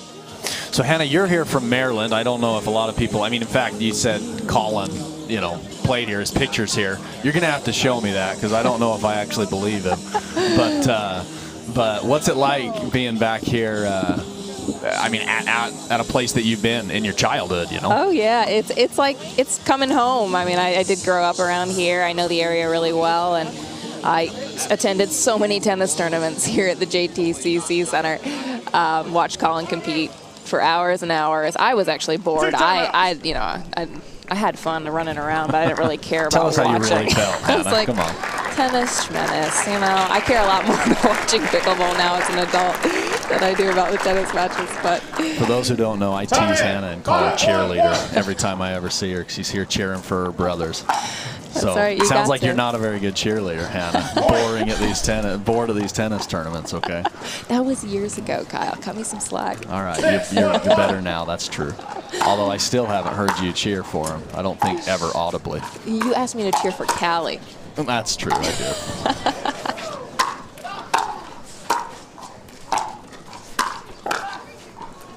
Great scramble point there from the Waters. Not quite able to get that last one, though. And that is one of the things that makes women's doubles so fun, is the scramble. It's just the chaos that ensues sometimes. For sure. Ooh. Point. It's a big wind up. Yeah, Charity just not ready for it. Unfortunately, I mean, it probably was out, if you want the honest truth. Hit her in the shoulder, and Annalie hit that ball pretty hard. 7-1-2. Just not able to get out of the way or counter. Great ball. Great ball there by Annalie. Charity and Johansson just really struggled with that drive. You're watching Team Waters also play very fast, as teams in the past have used, because they're feeling that they've got Meg and Rosie on their heels. You want to take advantage of that. Well, and that is one thing about pickleball too. Like when you lose, when you are losing fast, you can lose points so quickly, and it just really makes it feel terrible. I mean, because of how quickly those points can just stack up, and it's only a game to 11. You lose 5 straight, and all of a sudden you just feel so pressured and so on your heels. It's a little bit different from other sports where, I mean, even tennis, which it's the most familiar with. I mean, tennis. A really good drop shot got even better there by Annalie. Can't ask for better than that. But I mean, tennis, you switch servers, right? I mean, and so there's a little bit less, there's a little bit more of a way to switch that momentum. And in pickleball, I mean, if the other team is rolling on their serve, I mean, it could beat you 11-0, and it could be a 10-minute game, and so it just feels worse And so the Waters, and I mean, Riley and Matt and all the top teams have really utilized that, just making it feel much quicker. Oh yeah, the mountains to climb in front of you, and they're still playing so fast. You can't even sort of wrap your mind around what's happening. And it's this whirlwind, just defeat, and you end up at the end like, what just happened? It just happens so quickly. I mean, you think about any other sport, I don't think there's another sport really like that. You know, basketball, football, soccer, there's a time. You know, the closest I think I can think of off the top of my head is probably volleyball, that doesn't have kind of a switch unless you lose your serve, right? Like, and even then you go to 25, so it's a lot longer. And you have 6 or 7 or 8 people on the court. Absolutely. Well, Annalie and Lee able to capitalize on that momentum and run all the way to an 11-1, 11-1 victory here against Meg Charity, Rosie Johansson. That's a great start, the way the Waters wanted to start. We'll see more of them later on today. Don't go anywhere.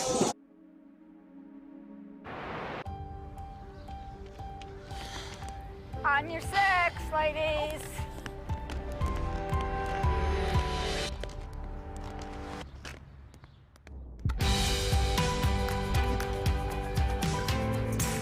The world will get back on its feet.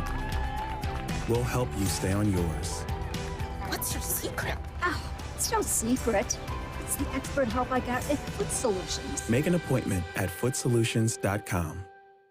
Are you looking for content? Are you looking to up your game by watching some of the best content in the game? Make sure to go over to the McGuffin Pickleball Club YouTube channel. You can check out educational videos. You can check out my vlogs with my family, or you can check out the McGuffin Show. Subscribe today to the McGuffin Pickleball Club.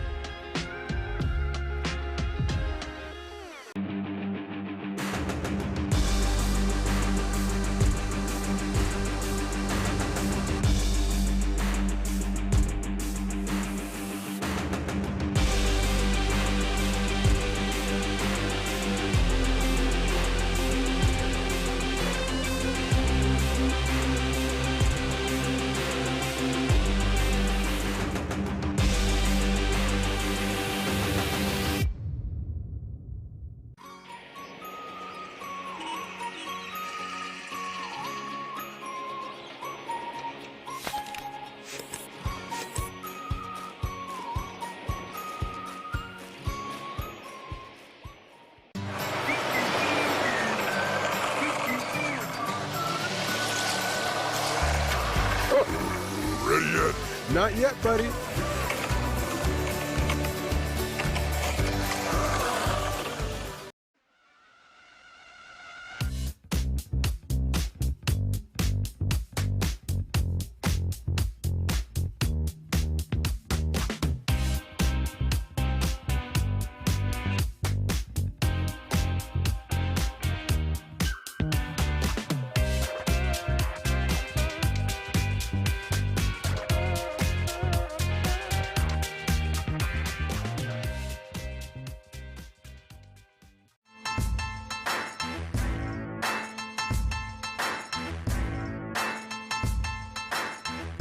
New People Pickleball.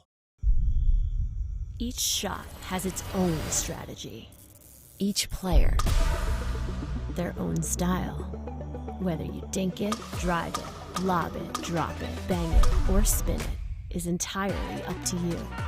But we do keep score. We recognize the winners. Podiums are earned. If you want an edge, you best work for it. Electrum. Earn your edge.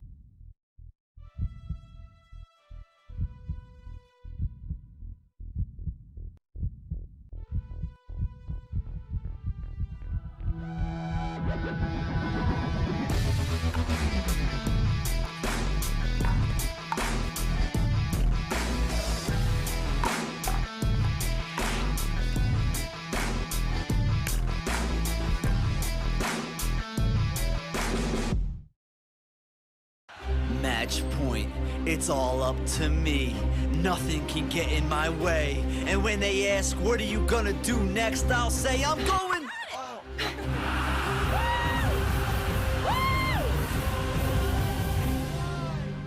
We're going to Margaritaville!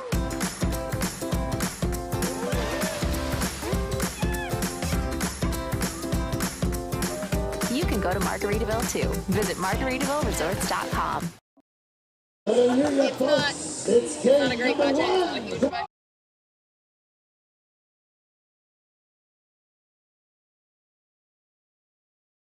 Registration compensation Sunday for free.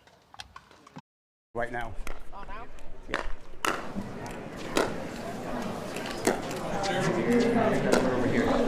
Kyle Smith, as the ladies' draw has begun, had to go be the support system for Callie Smith as she competes here today. He acts as a coach, as well as a big-time supporter and friendly face in the audience for Callie to look at during these long days of play. But awesome to have him here with his expertise for part of our morning. We'll have hopefully a few different voices in here for you guys to enjoy. And with that, we're going to kick off another match here on center court. Ben Johns back to play in front of their hometown crowd. Their competitors up against them will be Daniel De La Rosa in the sunglasses, Ben Newell, and the very, very classy shirt here. Gotta love Ben Newell's style. He's one of the best dressed players on tour, in my opinion. He's got some fun new collared shirt, floral pattern over there. He'll probably watch this match back and laugh. So when you do, Ben, I love the style. Oh, and Daniel De La Rosa will make a shirt change so he can match his teammate here. Gotta love that when teams come in looking good together. Maybe it even helps their game, who knows? All right, we're off. Side out. 0-0-1.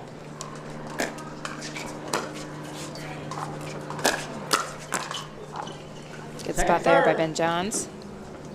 Just a little out of Daniel's reach there while Ben stays back on the court. I'm going to have to go with Newell and Ben to refer because we've got two Bens and two Johnses on the court here. Side out. Makes it a little rough for us to illustrate who exactly we're talking about.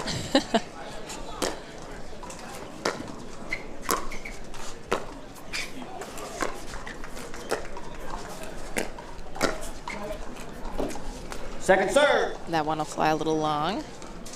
De La Rosa able to get out of the way of that ball. 0-0-2. Still nothing on the board here.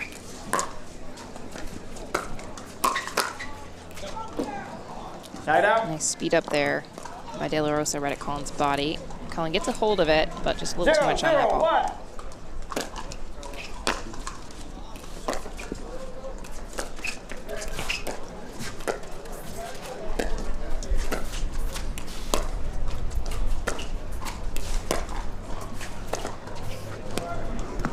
Point.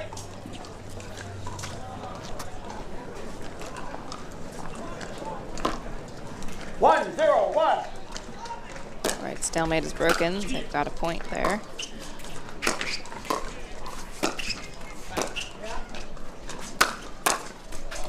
De La Rosa opting to stay forward in the court, even though he sees Ben has an overhead there. I liked it. It's aggressive play. He's trusting his hands on that ball, and he does have incredibly good hands. Wasn't able to return it, but still a good choice strategically nonetheless. Side out. Fly long on De La Rosa. 0-1-1.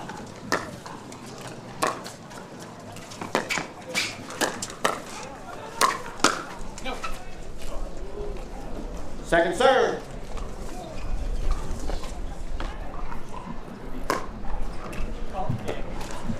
Zero, 1, 2. Side out. Ben with the aggressive serves as always. Dumps that one in the net. Bound to happen once or twice 1-0 when you're going for a lot on the serve. Second serve. 1-0-2.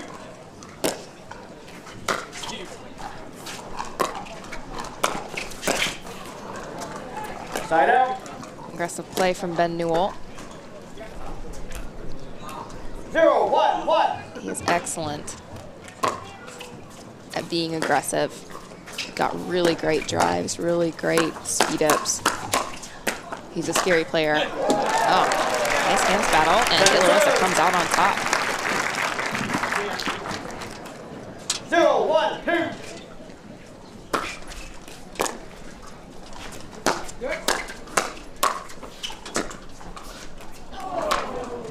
Side out. 1-0-1.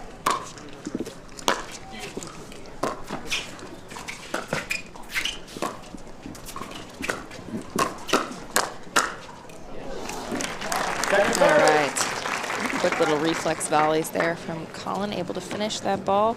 1-0-2. Sam Flaxman now joins me here in the booth. Our new, Hannah. yeah, thanks for being on. Our new pro player director. So you've got a chance to meet all the players and really work closely with them over the last month or so. Yeah, it's been an awesome pleasure. Everyone's been super nice, and it's just been great to get to know everybody. Great seeing everybody on the courts. The PPA is a great organization. Happy to be a part of the ride. We are lucky to have you. Are you too kind?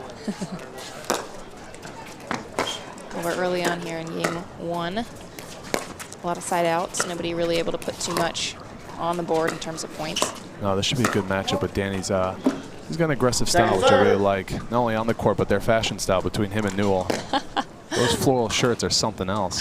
I said the same thing. Right?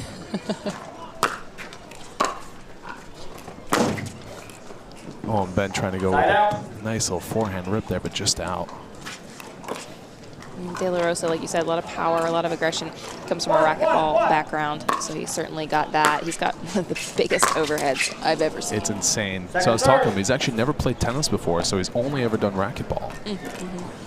He's just got an easy slap. That wrist is quite impressive.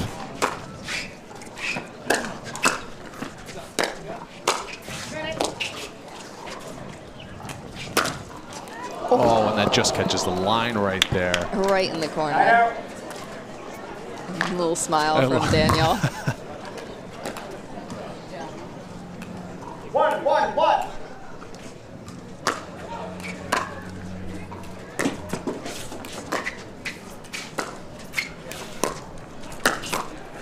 Oh, Danny almost there with his paddle. Great shot right there by Ben. Huge wind-up by Danny. It's like he knew where it was going. Yep. Just didn't quite get the right piece of it. Sometimes you just don't need that big a backswing. Just got to get your paddle out there.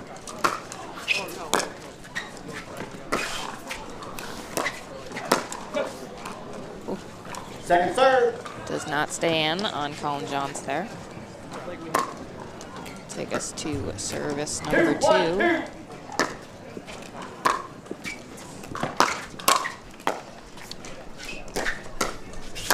Oh, what a beautiful slap right there by Danny De La Rosa. And there was the forehand he wanted. There's that paddle candy connecting with that ball right there. That is one cool paddle. You don't see that quite often. Yeah, so he's sponsored by, it was sponsored by Vulcan. It is actually. It's Vulcan and Paddle Candy. It's actually a little partnership collaboration. That's awesome. I love that. 1, 2, 3.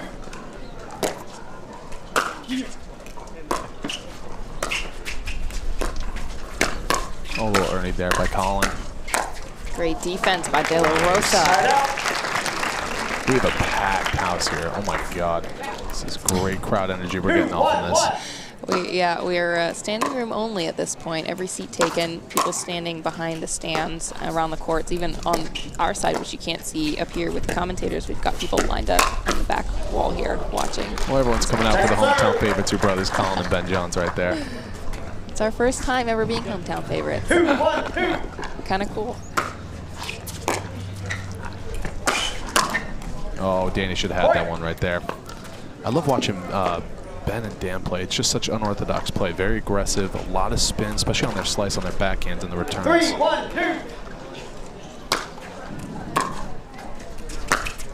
2. Newell coming from a strong tennis background. Oh, nice little overhead finish there from Ben Newell.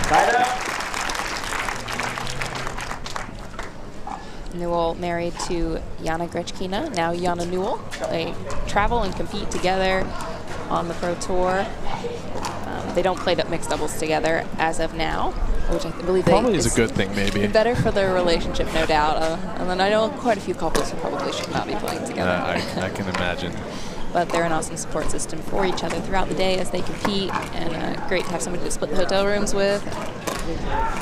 Good traveling partners. Carpool with. This is an interesting formation here from Ben. He's already starting to get to the net right here.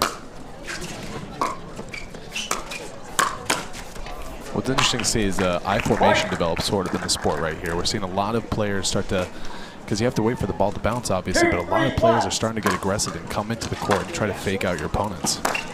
Oh, and Ben tried to go down the line with that shot, just getting in the net. He saw that Ben was pressing towards the middle, saw that opening on Ben's alley on the side, but not able to put it in the court.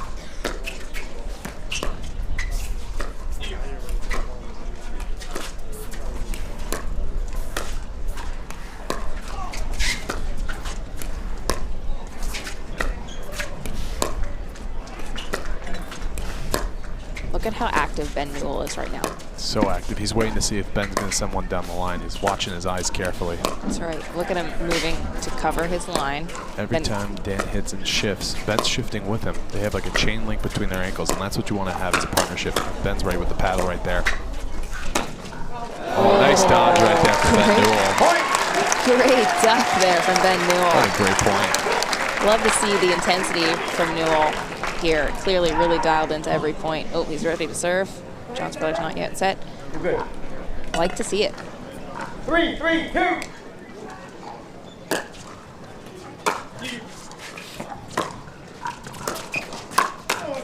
Oh, nice little speed up there from Rosa. Ben leaving that one a little too high. Colin's got to be ready. He's going to see a lot of those kind of balls. Yep. De La Rosa is looking to attack up the line with a huge stroke any chance he gets. Also his racquetball skills. He's ready with his hands all the time. Oh, a little soft touch right there. Oh, just out from Colin. What a get that would have been. Wow, what a point. They're getting a good Danny round. and Ben love to put on the show, that's for sure. Getting a good round of applause from our audience right now. So we know your brothers played here at the JTCC, but Hannah, did you play tennis at all here? I did, but not here. I played club tennis as a high school student. But no, I was never on the level that they were on.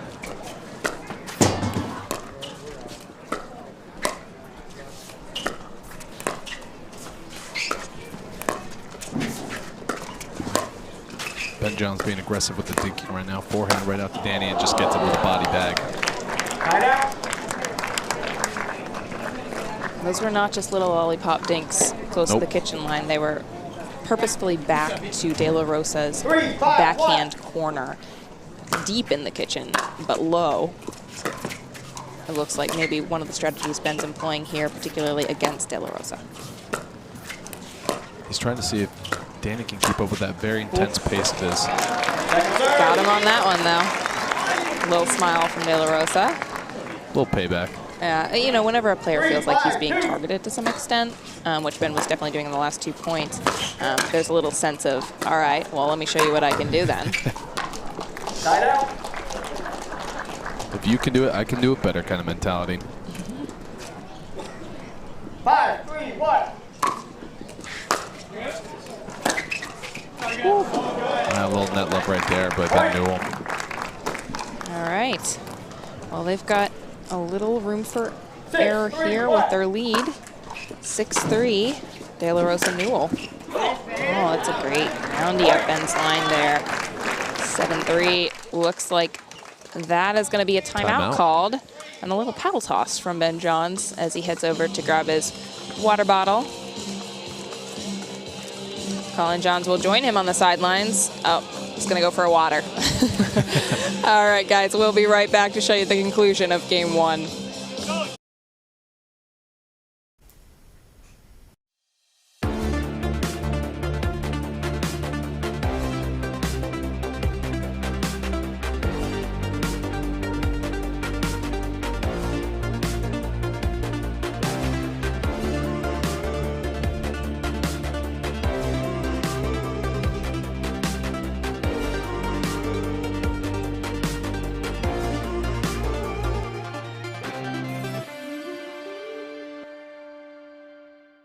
My name is Parenteau, and I've been playing pickleball for almost 6 years.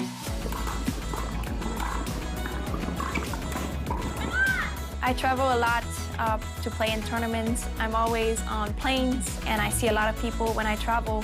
I need to make sure that I stay healthy. I need to support my immune system, so that's the reason why I use the Pure Whey C+.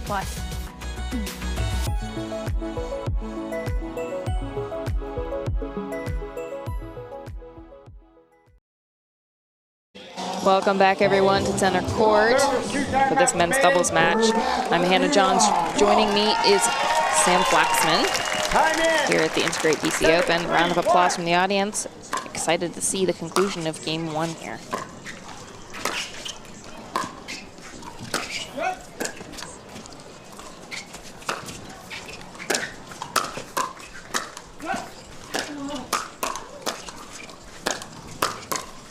Danny's staying up with the net, see if he can poach some of those balls, but Ben puts it away right there.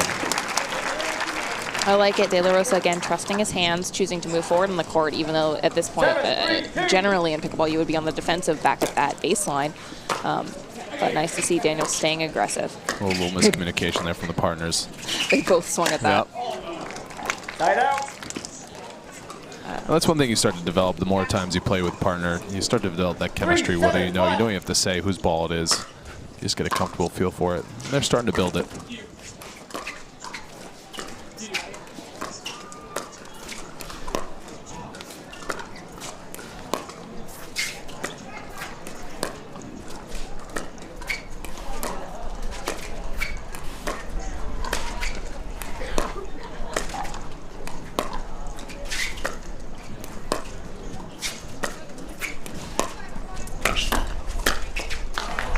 Nice little smack down there from Ben Johns, right at De La Rosa's feet.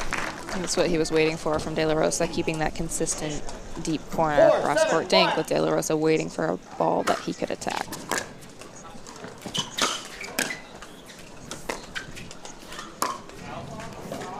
And a good lead by Colin.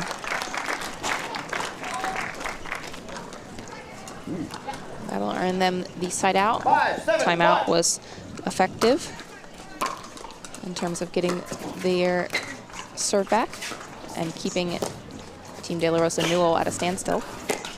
It's always good to use your timeouts. You need it when you need it. A lot of people forget when to use them.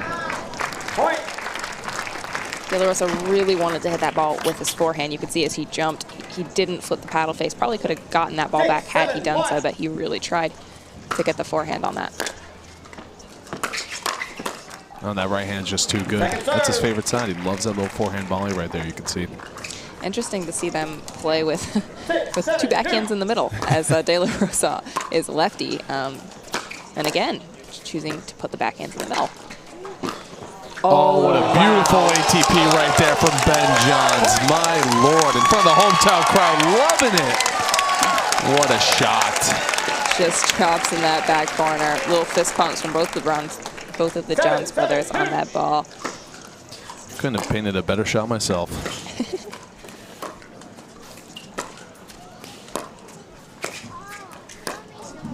So now as soon as they put De La Rosa on the left again, Ben is keeping that same rhythm, but De La Rosa says no, not this time. Lights Colin Johns up with a drive. 7-7-1.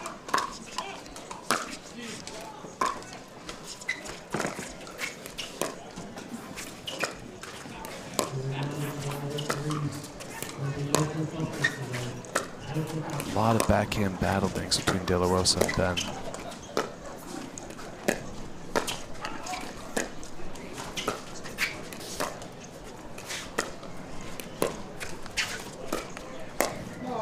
Oh, almost. So you see Colin and Ben, vice versa to what they were doing in their earlier match.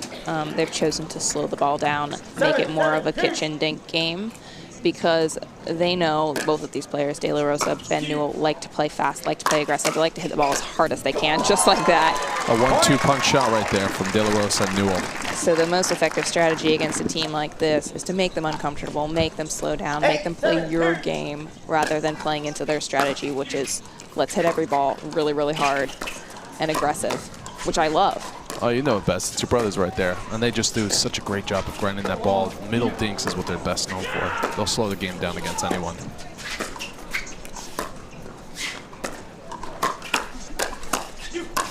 Good coverage from both players right here. Both teams really going at it almost. The hands from both teams on that rally. De La Rosa had it too. He did. Flew long on him. 7, 8, 1.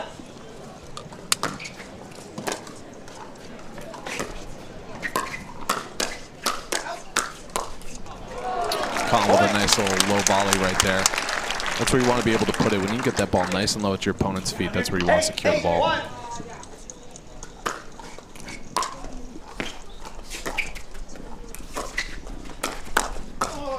Oh, and Ben Newell there to deflect. Quick speed up there from Ben Johns. Nice hands by Newell. Great hands. 8, 2.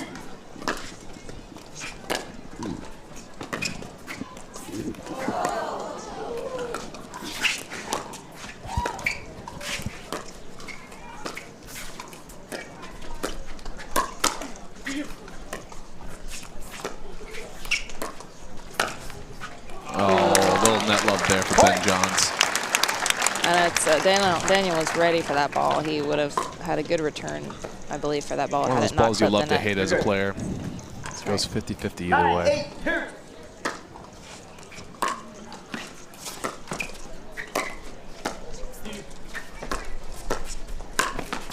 Ooh, I like it. Huge Ernie and aggressive ball from De La Rosa.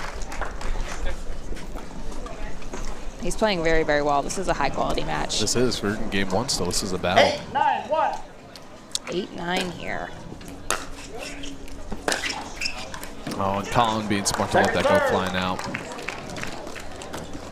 So John's brothers down 7-3, I believe, earlier in this game. They now have the lead by just 1 point here. Hotly contested game one.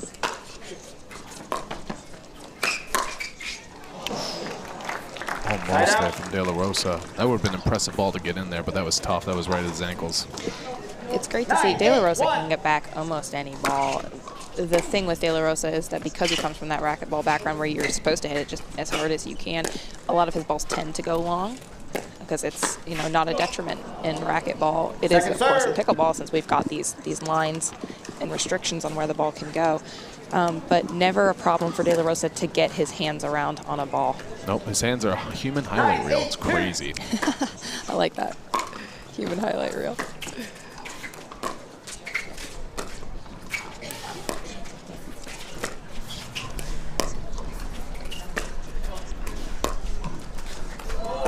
Oh, nice look. Oh, almost. Tied up. Almost there from Ben Johns. Just too low ball from the net.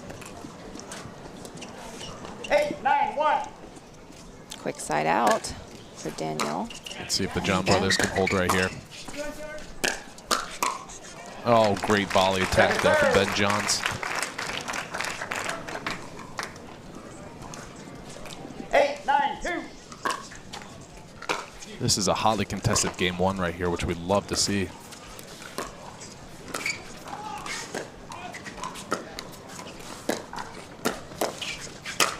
Oh, 1-2 setup right there from Ben Johns. All right, and they earn their own quick side out. We'll see if they can do some damage here to finish off game one. 9, 8, 1. Yeah. Yeah, you win?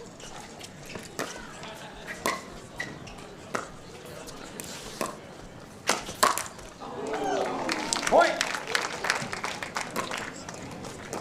All right, sets John's brothers up for game point here, the first of their match.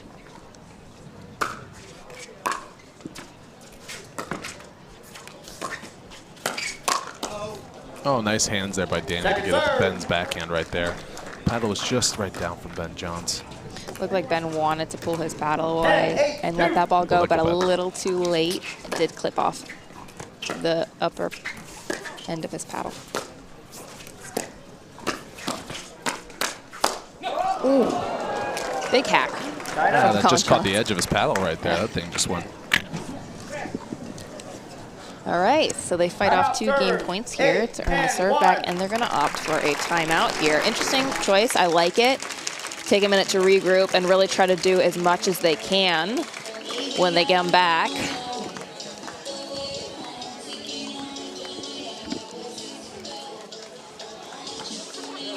But interesting, it doesn't look like they're going to chat. Just take that minute to take a breath, have a drink.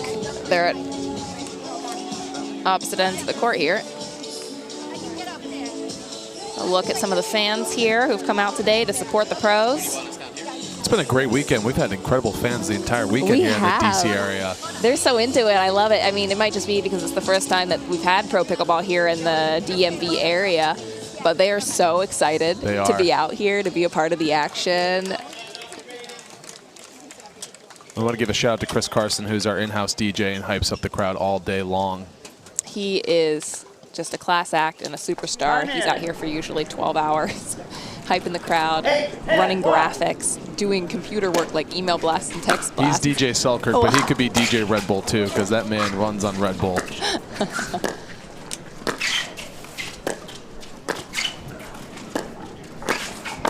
Oh, what a beautiful shot right there from Colin Johns. Just a little easy wrist roll right there. 8-10-2. Let's see if Danny and Ben can score off this one right here. Danny just trying to be too aggressive sometimes. Sometimes you got to play smart and see if you can get a point right in and get yourself back in. 10-8-1. 2 game points for Team Johns.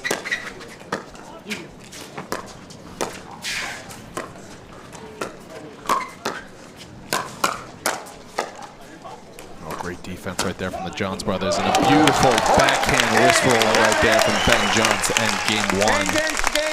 Well, that'll put game 1 in the books. That was an electric game 1 right there. It's going to be a battle all day, it seems like. I love it. If Newell or De La Rosa can bring that same intensity and aggression into game 2, we're going to see another game just as tight as game 1 was. And they had some chances in that, up 7-3 in game 1. I think that the Johns brothers just tightened things up a little bit, tried to make sure that they weren't giving up freebies, slowed the points down. But if Ben and De La Rosa can utilize that same strategy, try to really speed things up, stay aggressive, they've got a shot here to take us to another electric game 2. We'll see what happens when we come back. Dropping a lot of money on sunglasses always seemed crazy to me. I'd wear them a few times, and then I'd lose them or break them. That's why we created Shady Rays. Polarized shades at a great price that you can try for 30 days risk-free. And even if you lose or break them, just let us know and we'll send you a free pair. Plus, every order helps fight hunger in America. And thanks to you, we're making a big impact. For 20% off your first order, go to shadyrays.com now and use code TV20. It's a gas card. You can always use gas. Always. Wait, but you have a... Thank you. Hey, do we need gas? Nope. How about now? Still no. Hey, remember Daddy's birthday's tomorrow. A gas card. I could use this. Hey, Evolve your journey beyond the pump in the first ever Tucson plug-in hybrid EV.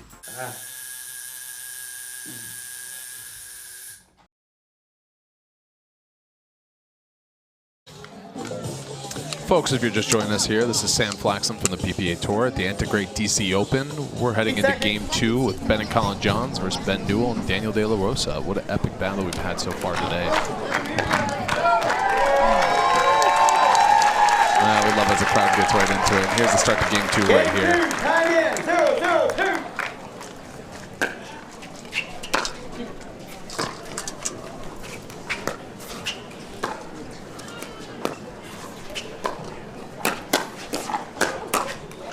Oh, beautiful hands battle right there from Ben Newell and Ben Johns. 1-0-2. If you're just noticing, Danny and Ben are actually wearing a little color coordination today. They decided to go with the team outfit. Love that strategy, sometimes just get in your opponent's head. Always good to make a fashion statement out on the court. 0-1-1.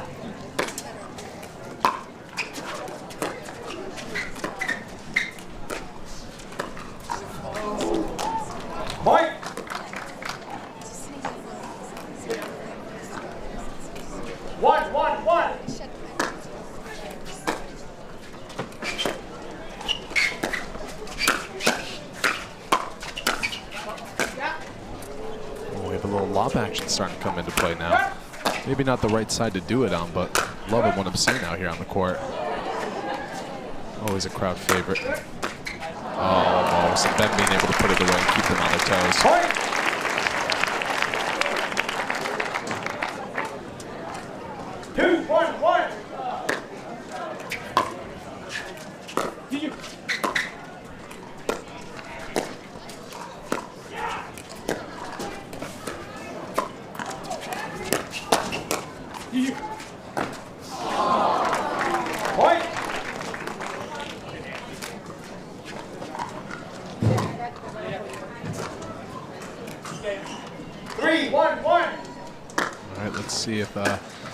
Ben and Dan can get themselves a little bit of a rhythm here. It seems like the John brothers are starting to find their comfort level. Oh, Ben trying to go aggressive with a cross-court forehand dink right there. We'll see if he switches up his strategy and starts targeting Ben Newell. He was going after Daniel De La Rosa a lot in the first game. What a beautiful rip right there from Ben Johns.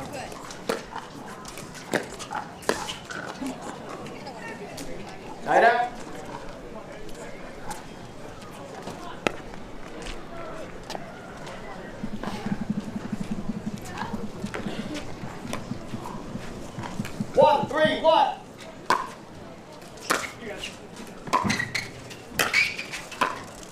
Beautiful backhand roll right there from Ben Johns. Signature move right there, and able to get that ball back down the middle. Second serve.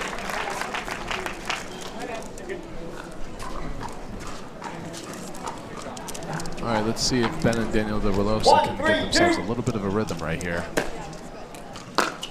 These two love to play aggressive, which I'd love to see sometimes. So when you're playing the Goliath of pickleball right here, Ben and Colin Johns are a tough matchup to do some funky things on. They've seen it all.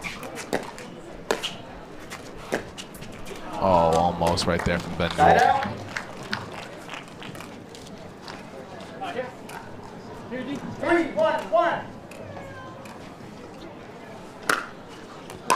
Oh, and just a little long right there from Ben Johns. Just a little too much of a swing. 3-1-2.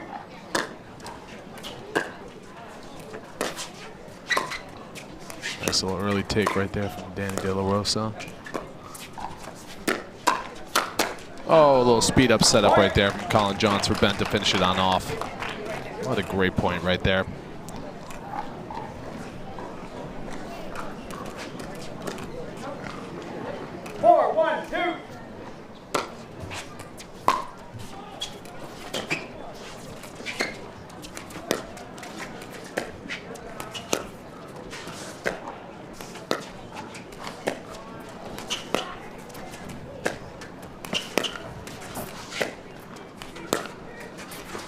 All right, and have Hannah join us back here in the studio. What a beautiful finish from Daniel De La Rosa right there. He all smiles after that shot.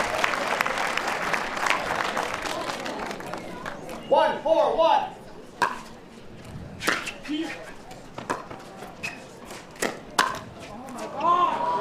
Second serve.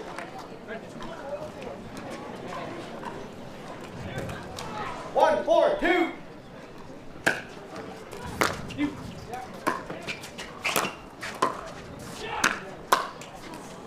Side out.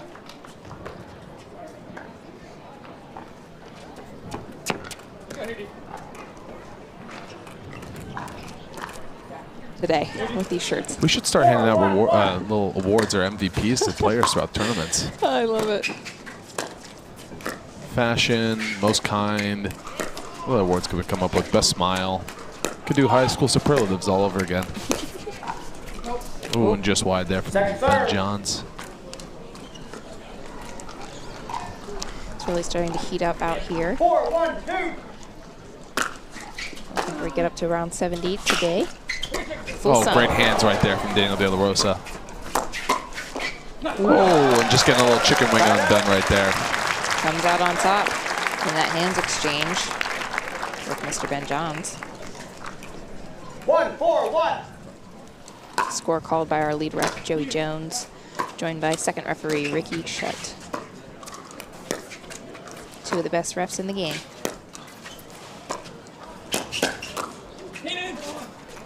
Oh, and that ball just sitting there, and Danny De La Rosa trying to replicate that shot he had in Major League Pickleball right there with that forehand slap. Oftentimes when retrieving a lob, the best shot to return that ball with is a drive, because you're already on your heels and you got to get back into position in the court. And to get the position back, you want to get your opponents off of the offensive in some way. So sometimes a quick drive to sort of take them out of their comfort zone for a sec can be enough for you to regain your positioning.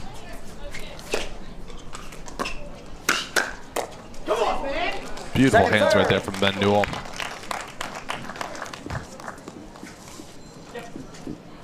Four, 1, 2.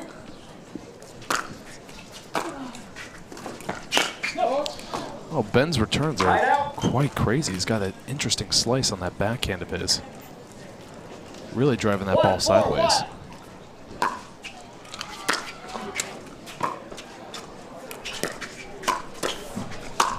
Oh, beautiful backhand volley laser right there from Daniel De La Rosa. Well, he's finding it now.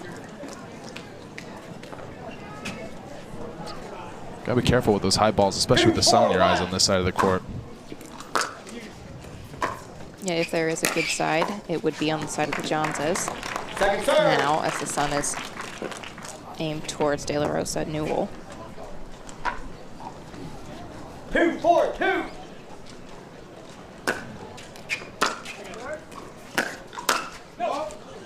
Point. Another big hack from Johns. Team Newell De La Rosa opting for a lot of drives over drops. Again, one of their biggest weapons, so why not continue to drive? It has been working. Point.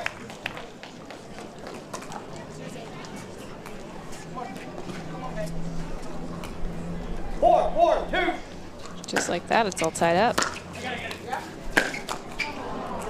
Tied up. All right, let's see if the Johns brothers can start to make a run right here and get away with game 2.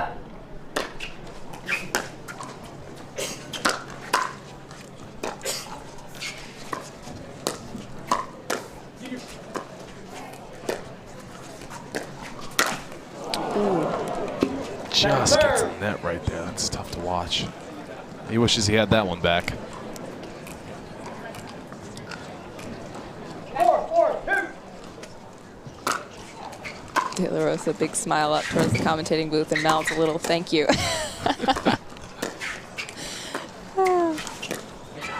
Little freebie on that error from Ben Johns.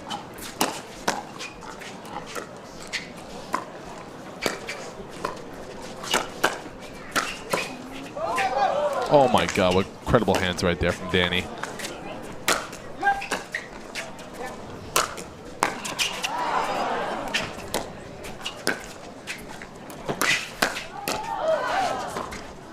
Wow, what a point from these.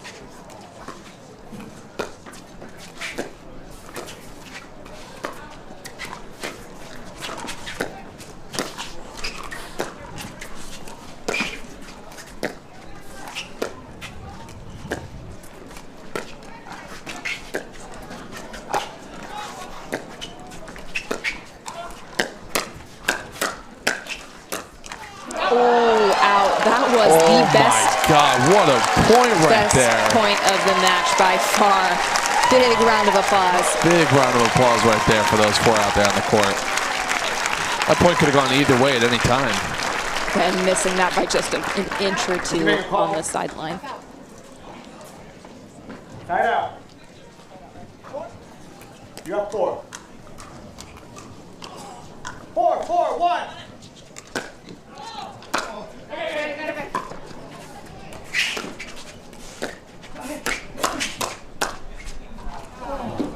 John's brothers smart to let that one roll out. Ben's reach just up at the kitchen line is something incredible. He's able to extend his forehand arm out so long on a lot of those balls. A lot of players can't do that. He finds his balance right there on the kitchen line as well. 4, 4, 2.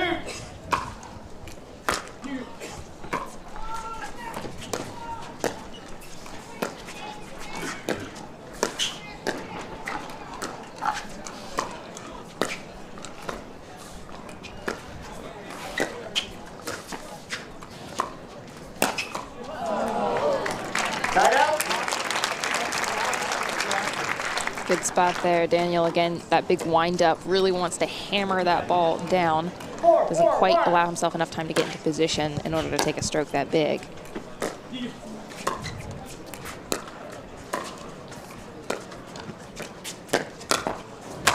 Oh, what a beautiful overhead smash right there from Dan De La Rosa. That's got to feel good to put that ball away. 4-4-2.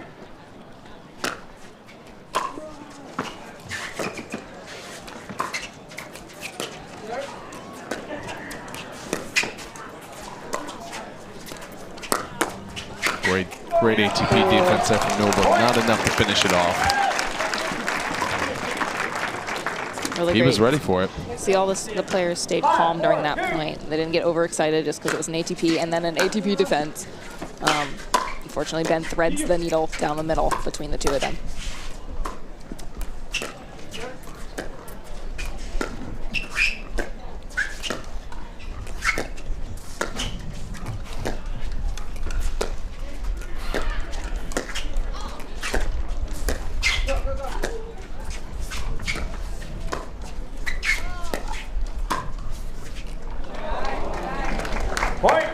John's just managing to whip himself out of the way of that ball. Looks like he wants to call a timeout here. Okay. Timeout servers, 6-4-2. Not sure what he's looking for over there, but I think he's taking a little breather. Did that ball, I think, might have caught the paddle there just a little bit. Caught the what? I think it caught the paddle right there. I don't from think De La Rosa. The ball didn't hit, Colin. Oh, it didn't? No. All right. Well, we'll be back to show you the rest of game 2 in just a minute here. I had to always drink water over and over, but I still felt a little bit dizzy by the end of the day. But once I tried to incorporate more electrolytes in my daily life, it really helped me out. My favorite thing about the pickleball cocktail is the flavor. It tastes great. I drink the pickleball cocktail every morning to make sure that I stay hydrated throughout the whole day. It's important to drink first thing in the morning. If you wait until you play, you're usually too late. You start feeling dehydrated. When it comes to hydration, don't wait before it's too late.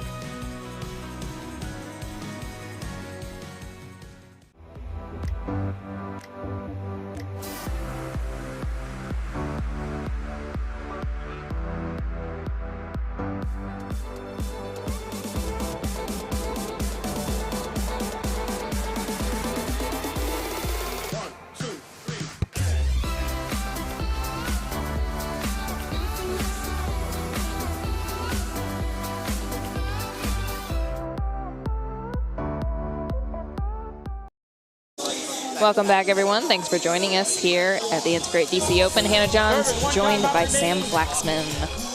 We're watching the end of game 2 here. And funny, we've seen Ben Newell, De La Rosa ask the ref several times over the last couple points how many points that they have. Ref has responded with 4. De La Rosa, I think, and Newell, they're really caught up in the adrenaline of this moment. They feel that they're close to this match, that they have chances in this match, and that can sometimes cause you to lose track of your points in the game. Yep.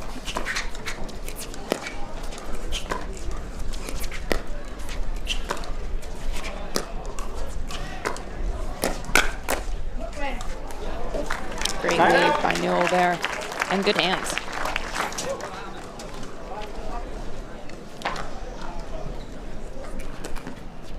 Four, 6, 1.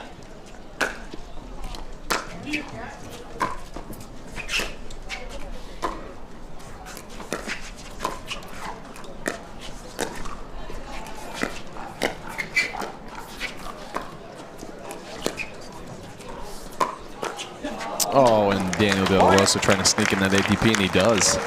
And that was going to land in from this vantage point. It was a tight window. Just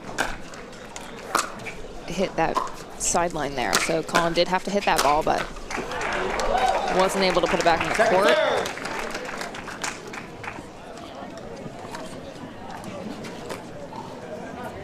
Audience member manages to catch that ball as it ricochets into the crowd, throws it back. We have some athletes in the crowd there, that's for sure. Side out. And a quick side out there. John's brothers starting with the serve. 6, 5, 1.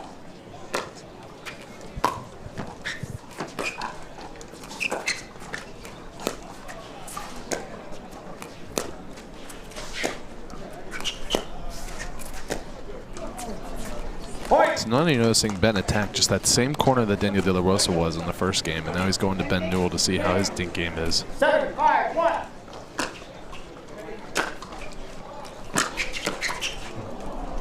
Point. Little miscommunication there from Ben and Danny. I saw him giving the sign to switch there, and he shook it a few times behind his back as if Ben hadn't said, yes, yes, let's do that. And then Ben does come forward on the wrong side, so. Second serve. Okay, looks like that ball was out on the sidelines. Takes us to second serve for Ben Johnson. 8-5-2.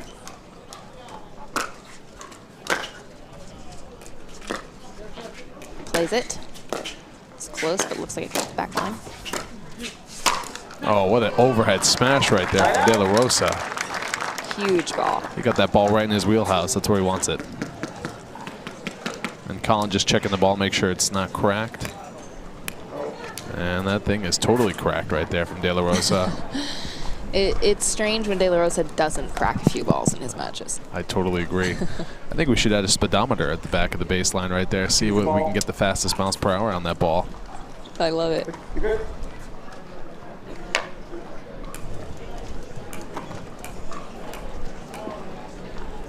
Joey Jones offering a few different ball options, but they opt to go with the one that Ben picked out of the basket there.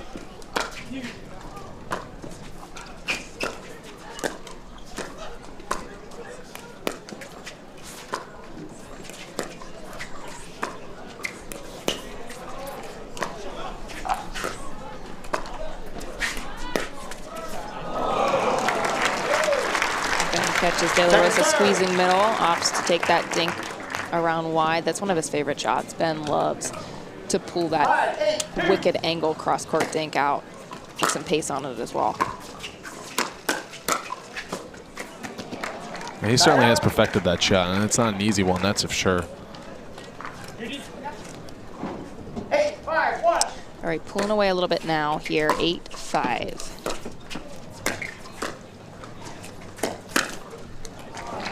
Great response from CJ as De La Rosa speeds that ball up at him. 9-5-1.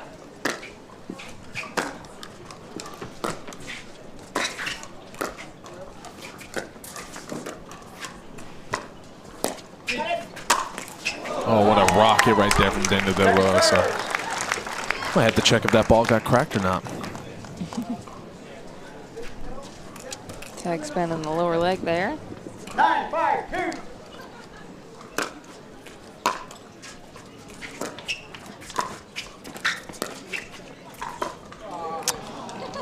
Danny might be thinking, should I have let that last ball go? It's just about to float out. Nice shot, though, by Ben Johns. It was close. It would have been tough to let go and then be out of position. But that will do it. And a tight games to 2. Honestly, the score doesn't really represent how close that match was. There was tension throughout. I think Ben Newell and De La Rosa had the belief that they could do it. Ben Johns and Colin Johns could not take that match for granted by any means. Up next, we have Tyson McGuffin and Jay Devilliers versus AJ Koller and Chuck Taylor. We'll be right back.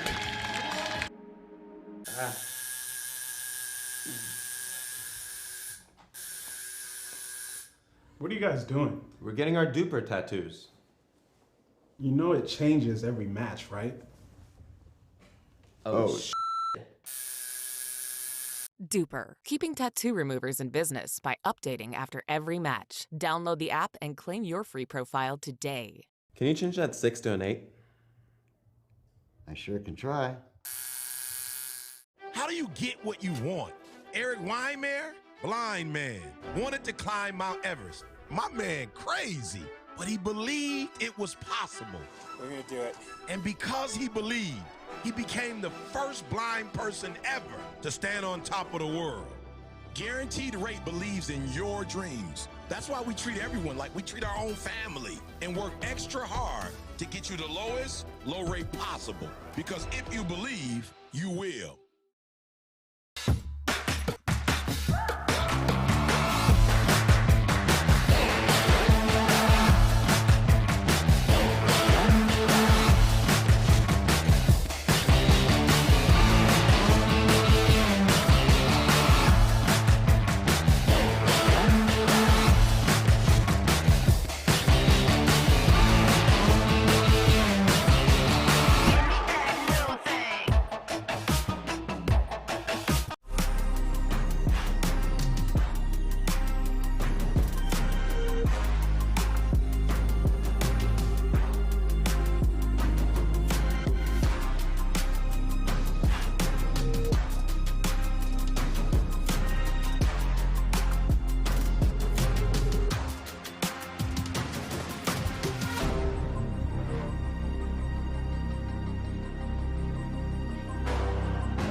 N2grate is a data center and cloud integration company, providing peak performance with adaptability and cost savings. N2grate is a 5-time Inc. Growth Award winner.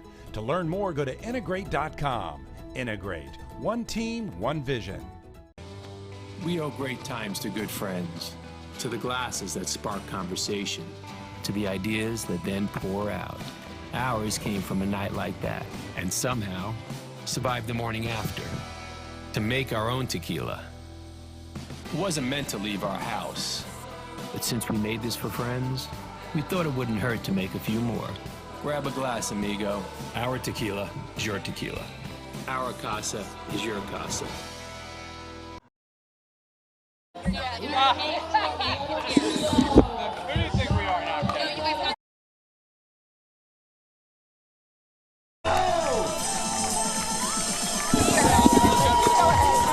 15 seconds.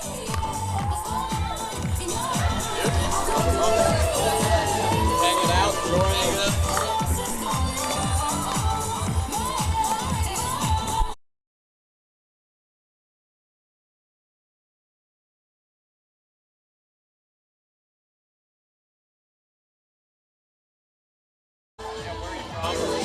Originally Connecticut.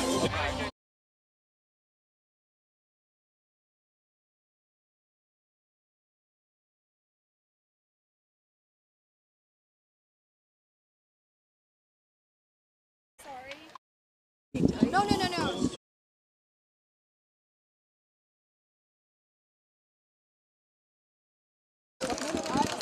If you're just joining us here, this is Sam Flaxman for the PPA Tour at the N2grate DC Open. Joining me is Clark Benassi from Florida. Sam, thanks for having me. Excited to be here. What a matchup we got today. We have such a matchup today. I'm looking forward to this. This is our last matchup before we have CBS afterwards. We have live the Mixed Doubles Championship. Lucy Kovalova versus Ben and Anna Lee.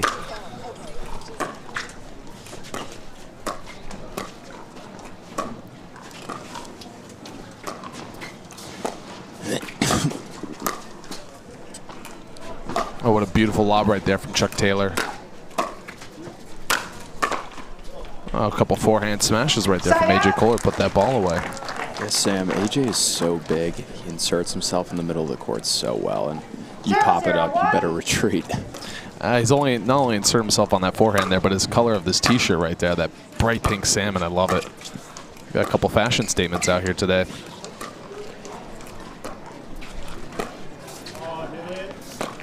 Second serve. 0-0-2.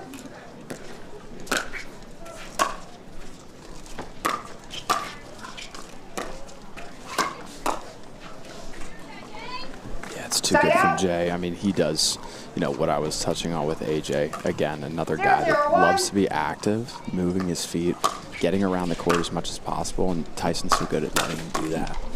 Those two they've developed such a trust between each other on the court, and that's what you look for. And that's what takes it to the next level, too. And these guys are veterans out here. They're used to playing on that big stage. Beautiful forehand slapper right there from Jay Devilliers up the middle. 1-0-2.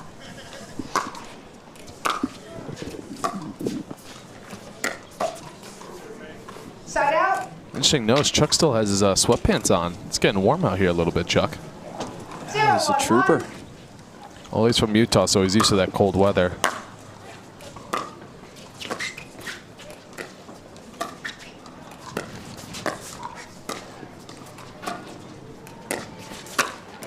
Oh, what a beautiful backhand overhead right there from Jay Devilliers to cover that middle. That's just too good. It's acrobatic.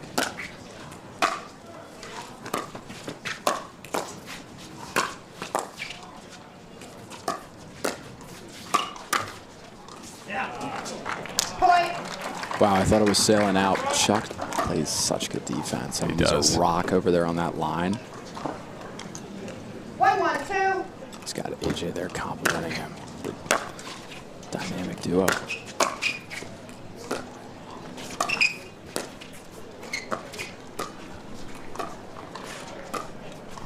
Let's see if Chuck can set his partner up well today. It'll be interesting to see. Tyson with a beautiful dink roll right there.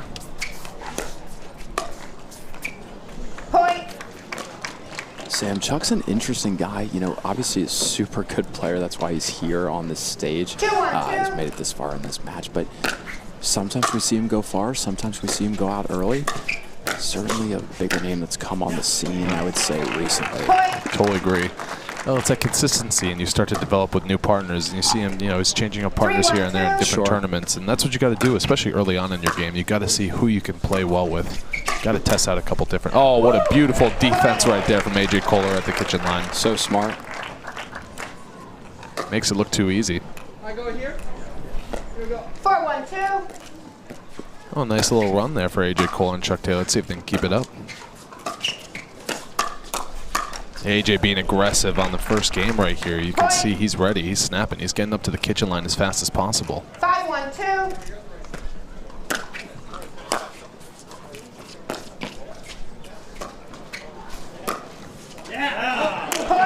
It's another smart shot from Chuck. Beautiful speed up right down the middle. You know, AJ and Jay and Tyson, they all play with each other quite often, but Chuck doesn't get as much reps in with these guys, and sometimes that's going to be a little bit of an X factor.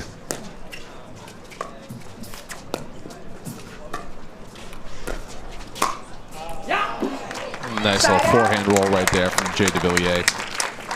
Yeah, the thing that's super cool about pickleball tournaments is you've got, you know, a guy like Jay and Tyson, they're playing one another in singles, and they had to turn around and play together in men's doubles. So, I mean, these guys have to have short memories. They got to be able to let things go, and they also got to be able to handle different situations coming at them constantly. But, I mean, it just goes to show you how poised they are under pressure, how well they deal with an environment like this. And, I mean, they're seasoned veterans, they do this for a living, obviously. And it shows on the court just how great their chemistry is with one another. 3-6-1.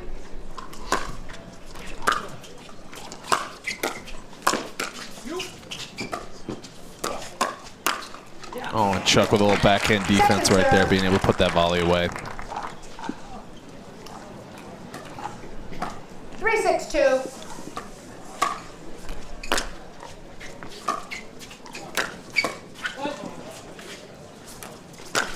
Oh my God, too much mustard on that ball right there from AJ Koller.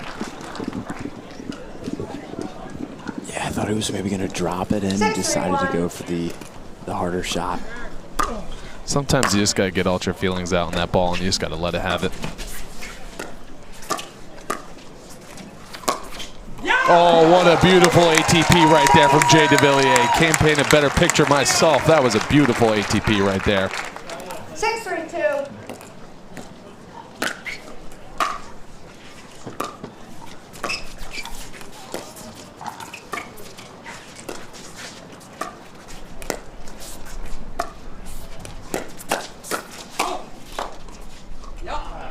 Yeah, the idea was there from AJ. He's tried that attack down the middle, which has become such a great spot to attack. That's where the space is most of the time, but Jay and Tyson were up to it. So good. Let's see if that ATP can inspire a little bit of a run right here for Jay and Tyson. 4-6-1.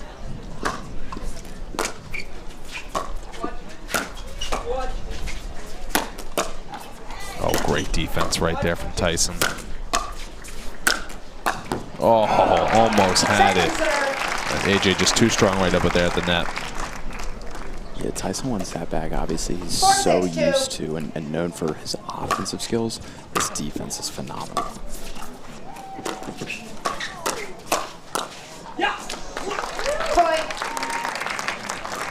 You see AJ maybe realizing he shouldn't have taken up too much of Chuck's space right there.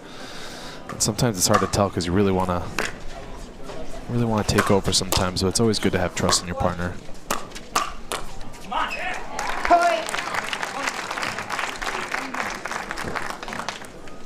And it looks like we're all tied up here. It's 6-6.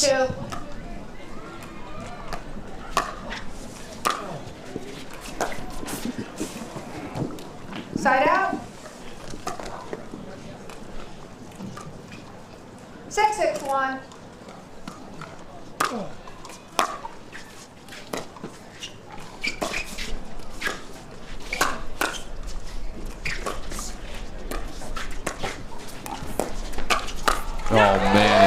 setting up his partner right there for an easy put away. Yeah, AJ wants that back. He hung it up a little too high. 6-6-2.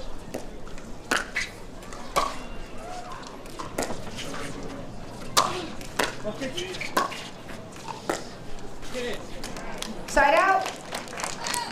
I've seen a lot of recent tournaments recently. We've gotten a lot of lob action. People are starting to get smarter about using the sun to your advantage.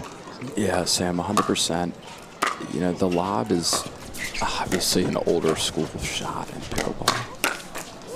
That's a great shot by AJ as well. One that was highly stigmatized is not to play, but now I think people are getting a little bit smarter and getting a little bit riskier too, which I love to see out there on the court. It's really changing the dynamic of the game. Sure.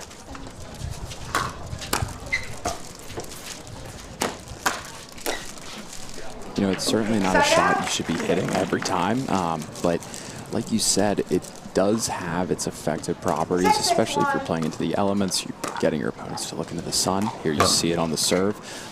But the other thing it does is it puts a lot of pressure on the opponent to hit overhead after overhead. We saw it yesterday a lot in pro mixed doubles.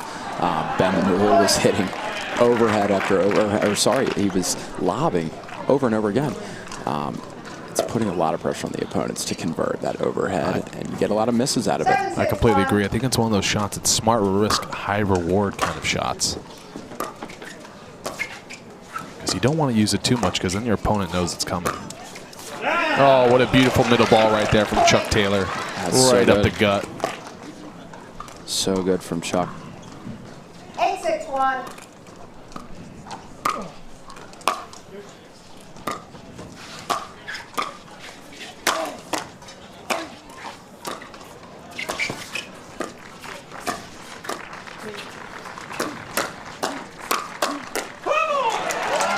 That was great defense there from Taylor and Koller, but my God, Tyson and Jay are just too good on that point to finish it away. 8-6-2.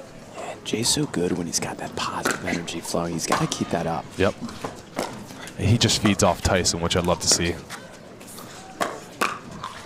Oh my Lord, what great ATP defense right there from Chuck Taylor. Unbelievable. He's looking at the crowd. He wants a little love. Give it to Chuck Taylor right there. Yeah, we talked about it yesterday. The ATP is obviously a great shot, but it's not even about the ATP anymore. It's about the defense of the ATP. These guys are so good. They're reading the offense of ATP, and they're already setting up to defensively hit that ball back. I mean, they're resetting ATPs into the kitchen. They're that good. So, you know, we're going to see what happens here. It's obviously 9-6. Chuck and AJ are up early. If I'd be honest, I'd say it's a little bit of a shocking surprise. Obviously, Tyson and Jay are the favorites. Now, we're playing 3 games, Sam. It's just like our last battle. We had Daniel De La Rosa and Ben Newell in the lead, 7-3 in the first game between Ben and Collins. So I'm loving these battles out here, especially in game 1 between these quarter matchups. Yeah, pickleball is such a game of momentum. String a couple points together, the entire landscape of the match can change. So obviously Jay and Tyson are going to be looking to do that, but they just got to take it one game, 1 point at a time even. You said it best, not me. Yeah, there it is. That's a huge, huge stop. Any side out's enormous for this team if they want to be able to claw their way back into game 1.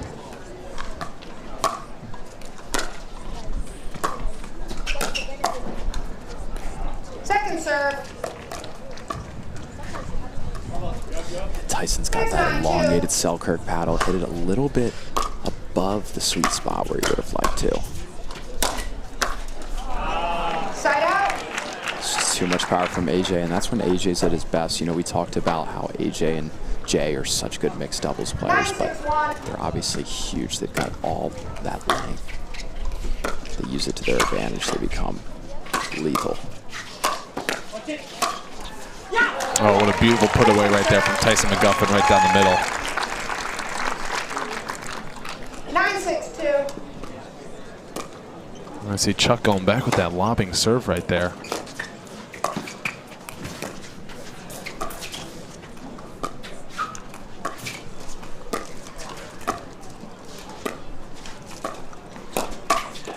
Oh, and AJ trying to speed that right up at Tyson, but he's just too good keeping this paddle up.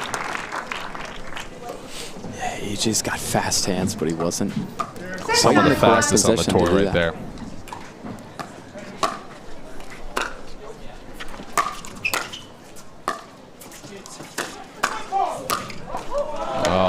AJ just was tiptoeing a little bit, didn't know whether he should have gone or not, and he still went and just unfortunately got to that no volley zone line and got a fault. Yeah, I like him being aggressive, but, you know, that's the thing we talk about. I'll touch on it more after this point.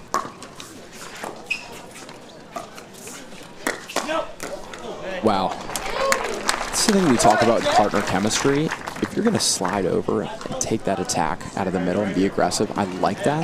But you've got to have your partner slide over and give you that space. And at the previous point, AJ had almost looked like stepped on Chuck's feet.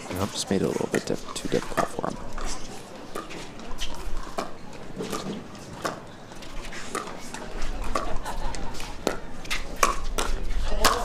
Oh, and Jay giving AJ a little of his own medicine, speeding up that ball and setting himself up for an overhead put away. And Jay's being super successful with his attacks. One of the things he does is he takes some pace off the ball and instead makes up for it with more precision. Just goes to show you that the attack doesn't always need to be 100 miles an hour, Sam. As long as you're putting it in the correct spot, maybe in your opponent's chest, near their shoulder, hip area, mostly on the dominant side, you're going to get a ball back that you can attack. So he's kind of setting himself up for that shake and bake. Oh, I love the use of the shake and bake right there. Oh, that's as great as it gets. Yeah, and how about a little sandstorm playing in the background? Wow, this is awesome. The weather's shout out to warmed up our in-house DJ, Chris Carson, otherwise known as DJ Selkirk. That guy's always keeping energy here at the house. Tyson looks dialed in, Sam. He's ready to go. He's ready to take this first game. They were down 7-9. Pulled it back, 9-9. Well, Tyson's been in these matches before, so he knows what to expect. This isn't anything new to him.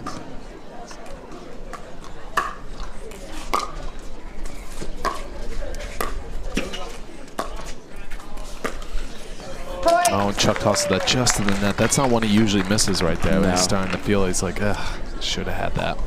That's a shot he makes 9 out of 10 times. Yeah, he wants that one back.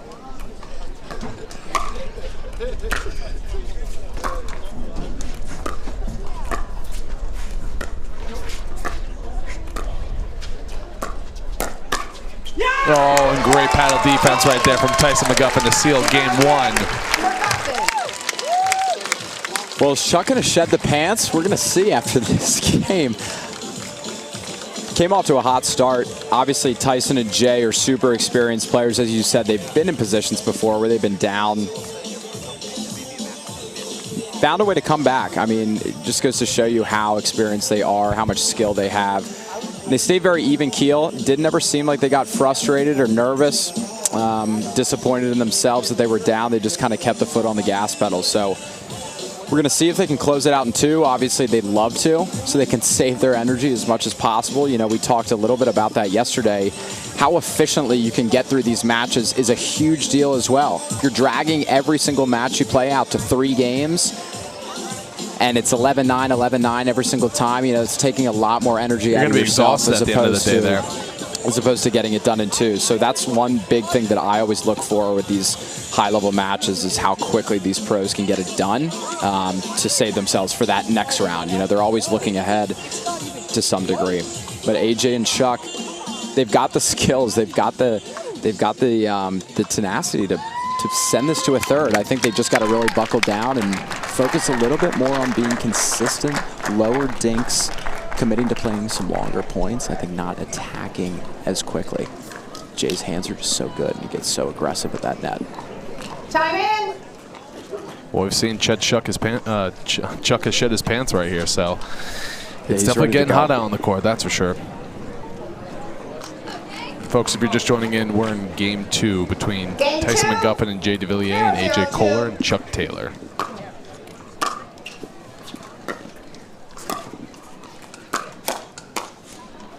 It's a great attack from Chuck. That's what you look forward to do. You want to set up your partner who's the alpha player, and that's AJ Koller.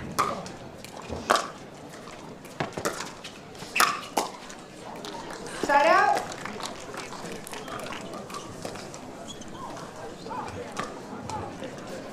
Zero, 1-1.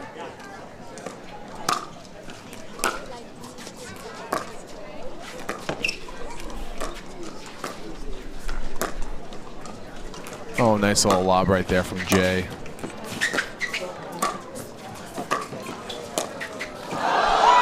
Oh, he tried it again. A little flat on that volley. You can see what he was trying to do, but great hustle from AJ and Chuck. That's why we hustle on every ball. You never give up. 0-1-2.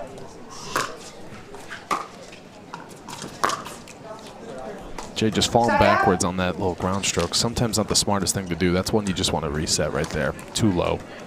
Yeah, it's just tough to hit a shot when you're fading away like that. Point. Oh, tough serve right there from AJ Koller, and Tyson sends that far wide.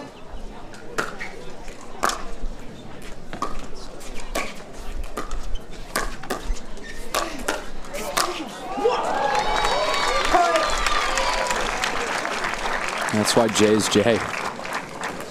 That's why we call him the Flying Frenchman. He's all over there.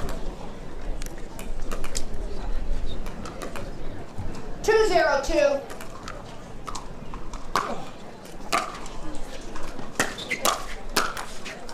Oh, and AJ had that one right there. He wishes he got that one back. 0-2-1.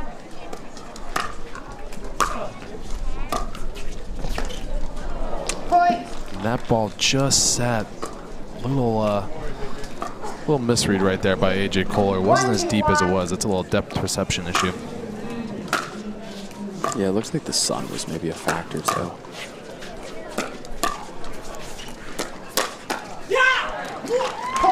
That's what you talked about earlier. Just a little too many speed ups there from AJ Koller. Maybe slow it down a little bit. Softer dinking.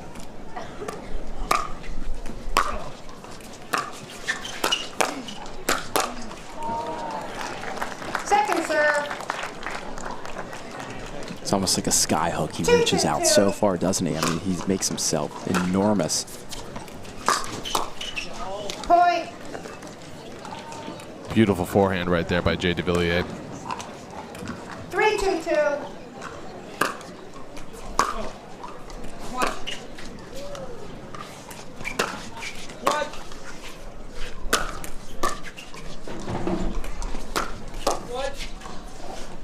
And AJ's smart to let that one roll out. Folks, afterwards, join us live on CBS. We're going to have the mixed doubles championship. Lucy Kovalova and Matt Wright versus Ben Johns and Annalie Waters. That's going to be huge. We have a packed house here at the N2grate Open in DC. Really looking forward to that mixed doubles championship. How about you, Clark? Yeah, it's going to be exciting. I was, commentating a little bit of Ben and Annalie's matches yesterday. They looked dialed in, so I'm excited. I'm ready for it. And certainly not an easy task against Matt and Lucy. It's going to be really high-level pickleball. I mean, that's why we're here. That's why we have this tournament, and that's kind of what the PPA tour is all about. So I'm excited. A little early prediction is that it's going to go to a deciding game. We'll see. It's the first pickleball match on a 3-letter network. It's going to be huge. This is just incredible growth right there for pickleball. They get that kind of exposure and that kind of TV network to partner with. We're really excited to be working with CBS on that. Oh, great put away there from Jay Devilliers. Yes, Sam, a critical juncture in the match here. Tyson and Jay up 3-0. Obviously, if they, I'm sorry. No, 3-0, you have it right. Oh, 3-4, apologies, folks. Sun's a little bright today. It is a little bright today. It's tough for us to even see. Getting in the way of the scoreboard.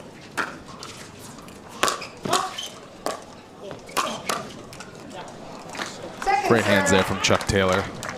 Regardless, this is a critical juncture in the match. It's 4-4. Is one of these teams going to be able to string together a couple points and kind of pull away, putting a lot of pressure on the other team? Oh, great get there by Chuck.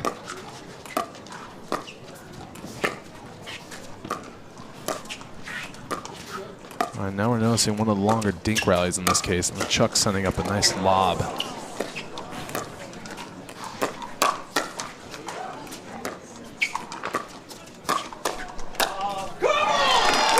What a great point right there. Just too much on Jay and Tyson's end right there. Yes. 5-4-2.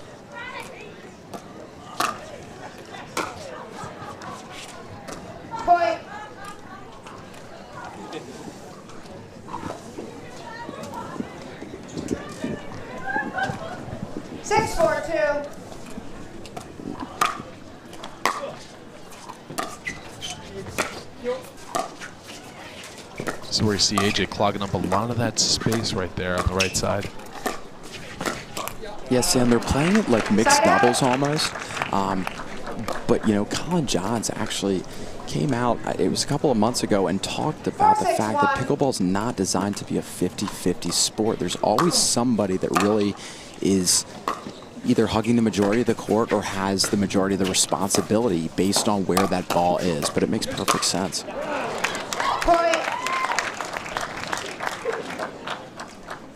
No, you're totally right, and you're seeing it evolve more and more in the sport. 5-6-1.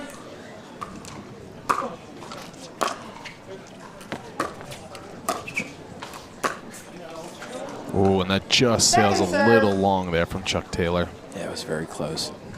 It's a crafty forehand. He's had a couple of those balls today. Yeah, he loves that shot that's coming across his body. He's doing a really good job of holding that paddle face into the last second. It's a beautiful semi-western grip right there. It's very tough. That comes from a tennis background usually.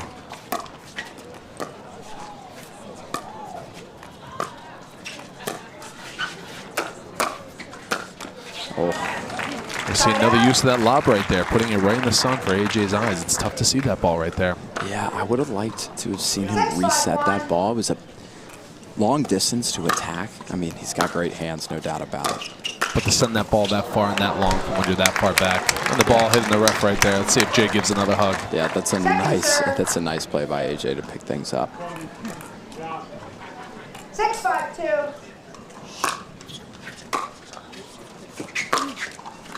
It's another one from Jay where he's just a little bit back. His body weight's not really forward. It's actually falling backwards. Not the smartest shot to hit.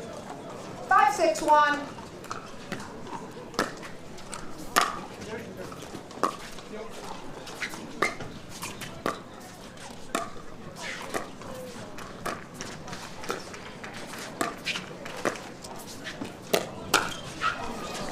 Second serve. AJ's shaking his head. He said it's too easy. He knows he can get that one back. 10 out of 10. Yeah, he read it well. Read it well, was sitting on it. Just mis-executed.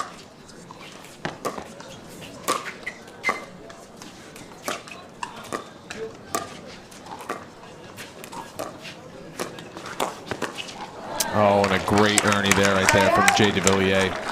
That's something he specializes in. He's just got that long reach, strong shoulders, really just extends that paddle out there to reach for that ball. Yeah, and obviously he loves his backhand, so on that side he can Ernie with his backhand. I mean, not like most players who like their forehand in the middle on the Ernie. Drop from Tyson comes up a little short. They've got a chance here to extend their lead. 6-5-2.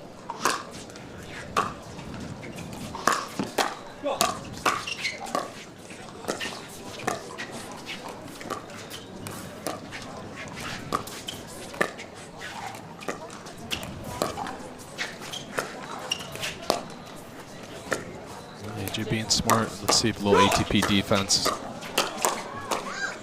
Oh my God, what a point right there. Unbelievable. AJ shaking his head again. He knows that he hung that one up and he was about to eat it, but got a little bit lucky, and that's what you need in pickleball sometimes, Sam. It's not always going to be you dictating everything. I mean, you need a ball or two hitting off the tape, going barely out, hitting the net, et cetera, et cetera. Oh, what a beautiful lob right there from AJ Koller. It just sits in.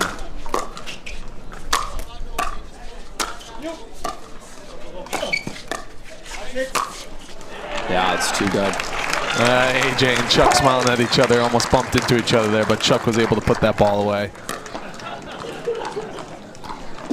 That's where we're talking about the times for AJ to slide over and not to slide over, and it's tricky. There's no black and white answer to it. No, but I think it comes down to trust. You know, can you trust your partner to put that ball away? And sometimes that's difficult when you know you have the harder slap. Sometimes it's harder for the other player to let that other player take that ball when it is the smarter and easier shot. 6-6-2. I thought it was in. 6-6-2. Ref confirms it was in. We have a battle right here for game 2.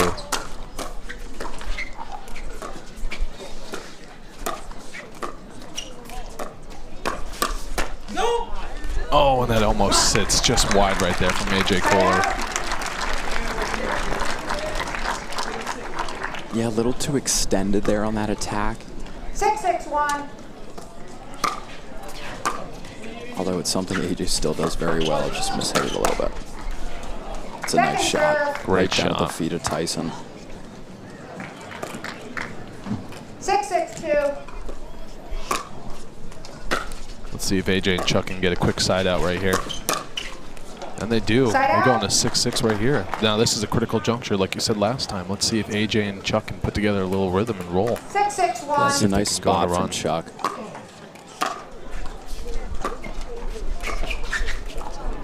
Point. I'm paying attention to Chuck's responsibility. It's very interesting. Not only does he have to worry about moving over to give AJ that space, but his job is really, am I going to dink cross court, or am I going to keep the guy in front of me, usually Jay, honest, and go behind him down his line? Point. And Chuck pumping himself up there. He knows he hit that shot really well. Yeah, he says, let's go to AJ as they paddle tap. They're ready to go. Ready to extend their lead if they can. Tyson with a body bag shot right there. It's just a laser of a forehand with that Selkirk paddle. 8-6-2.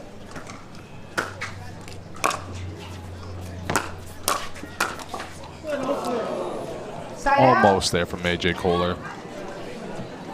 He's just checking the net to make sure it's at the right height right there. Yeah, he bent it down a little bit. I think the net looks a little bit lower. I mean, he's got some pretty big muscles, I'd say. I'm sure, that he does. I'm sure he can affect how high that net is. But they're right where they want to be, I'd say. I mean, you know, AJ and Chuck, I think, have stepped their level up this game. They've been a little bit more disciplined, been a little bit tighter with their spots on the court. I think Chuck's doing a really good job, again, as I talked about earlier, holding his paddle face as long as possible and disguising whether he's going to go down the line or whether he's going to dink across court. So I'm super thrilled to see them step their level up against such a good team in Tyson and Jay. We'll see if they can send it to a third.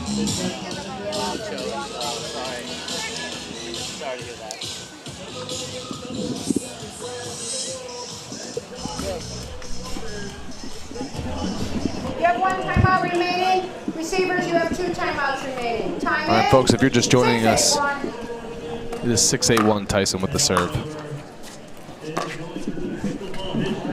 Second serve. 6-8-2.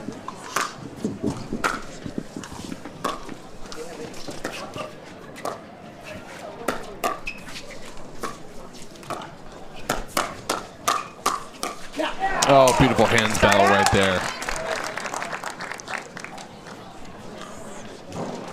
Yeah, and obviously that's something we've seen in the pro game. It's gotten a lot faster, a lot more aggressive. The more industry professionals, the more players I talk to that talk about how fast and aggressive this game is getting.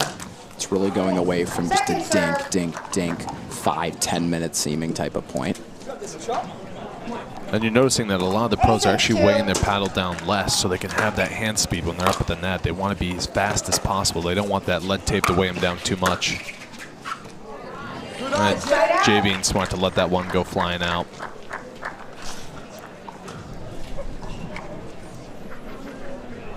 Well, folks, it looks like we're looking for the ball right here. And lovely VIP guest found it for us.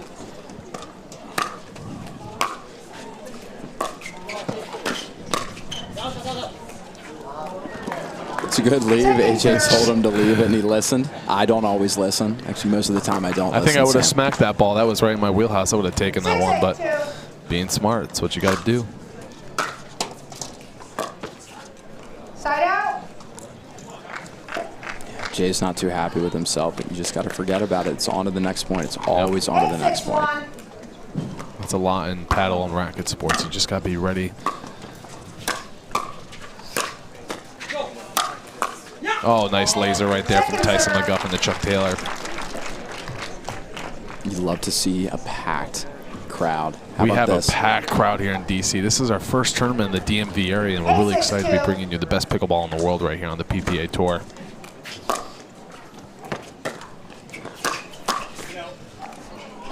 Point. Yeah, he couldn't get out of the way. Tyson yelled no at him, but 9-6-2.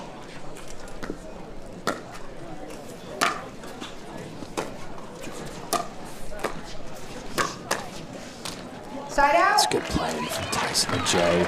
Going to get the ball back with the chance to see if they can make a little run, potentially end this in 2. 6-9-1.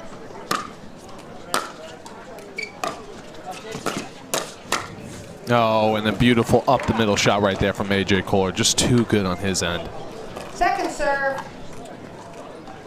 Let's see if they can get a quick side out right here to bring it to a 3rd game.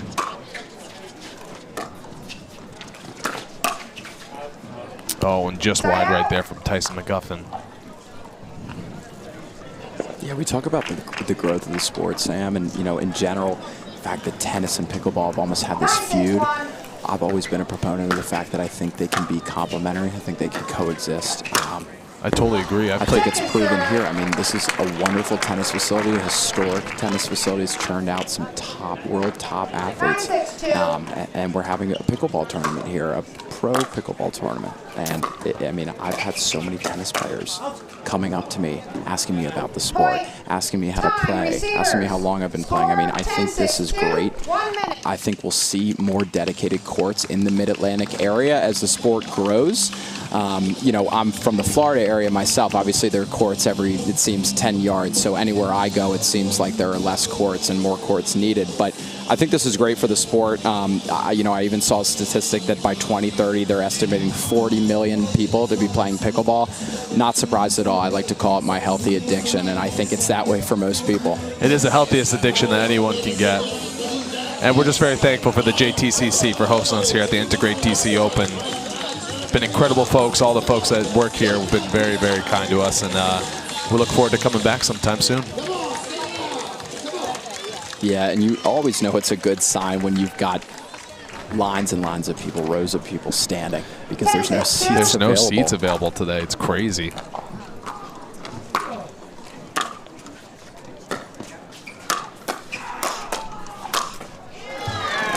Just a lot of power from Jay. Jay's one of the kindest players on the tour, I'd say, and he's so much fun to play against, too. I've been lucky enough to get to know him the past month and a half, and I can just say he is by far the most joyous, goofiest kid on the tour. And he's a great guy. Everyone loves him. He's great for the sport, what he does, and he's a magnet, not only here in the U.S., but here in his home country of France.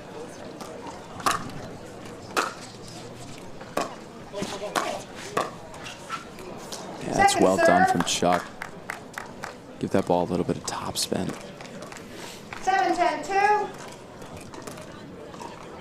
See if they can keep AJ and Chuck from serving for this 2nd game. Side out. Jay just a little off with that drop right there. Those 3rd shot drops are important because that sets your tone for being able to come into the no volley zone line. A couple misses of those and you start to doubt yourself. But that's what you said. You just got to pick your head up and get ready for the next shot. Yeah, someone that wants to be a high-level player, you want to be able to hit a drop shot, a shot into the kitchen from anywhere on the court. If you can do that, you're giving yourself such an advantage. It's all about that survival game. Some people think it's all about the power game when they first get involved, but it's really about that survivor. Sam, we got a game point here. Oh, beautiful ATP defense right there from AJ, but Tyson too good at being ready for that ball to be popped up in the middle. Yeah, too good. That's a huge hold for Tyson and Jay. They're going to get the ball back here. 7-10-1. See if they can make a run to tie it up.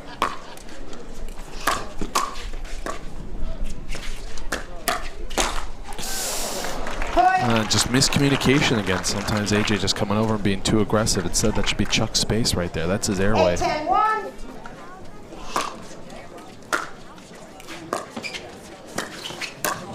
Yeah, AJ left that way too high.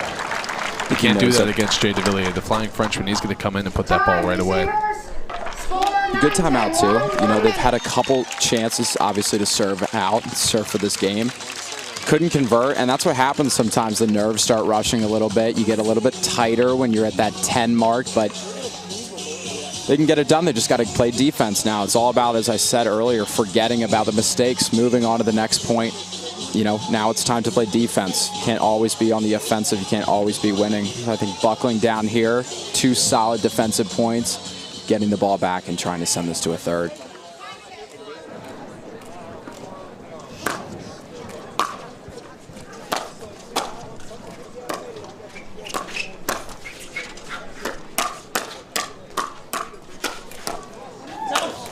Oh, the leaping jump right there from Chuck. Man. That was acrobatic. He had to jump. He had to jump so high for that ball. Such a good point.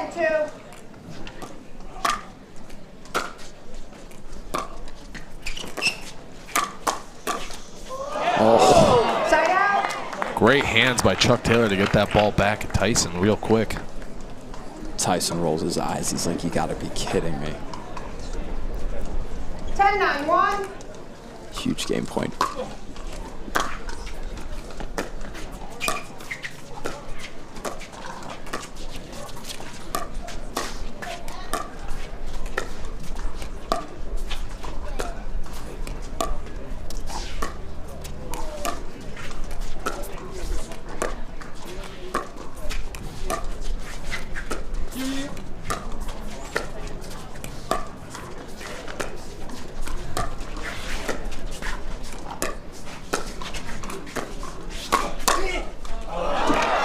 Oh, we're going to the game 3 here, folks. 11-9. Well, if you're hungry for pickleball today, you came looking for the right day. What a display from Chuck and AJ.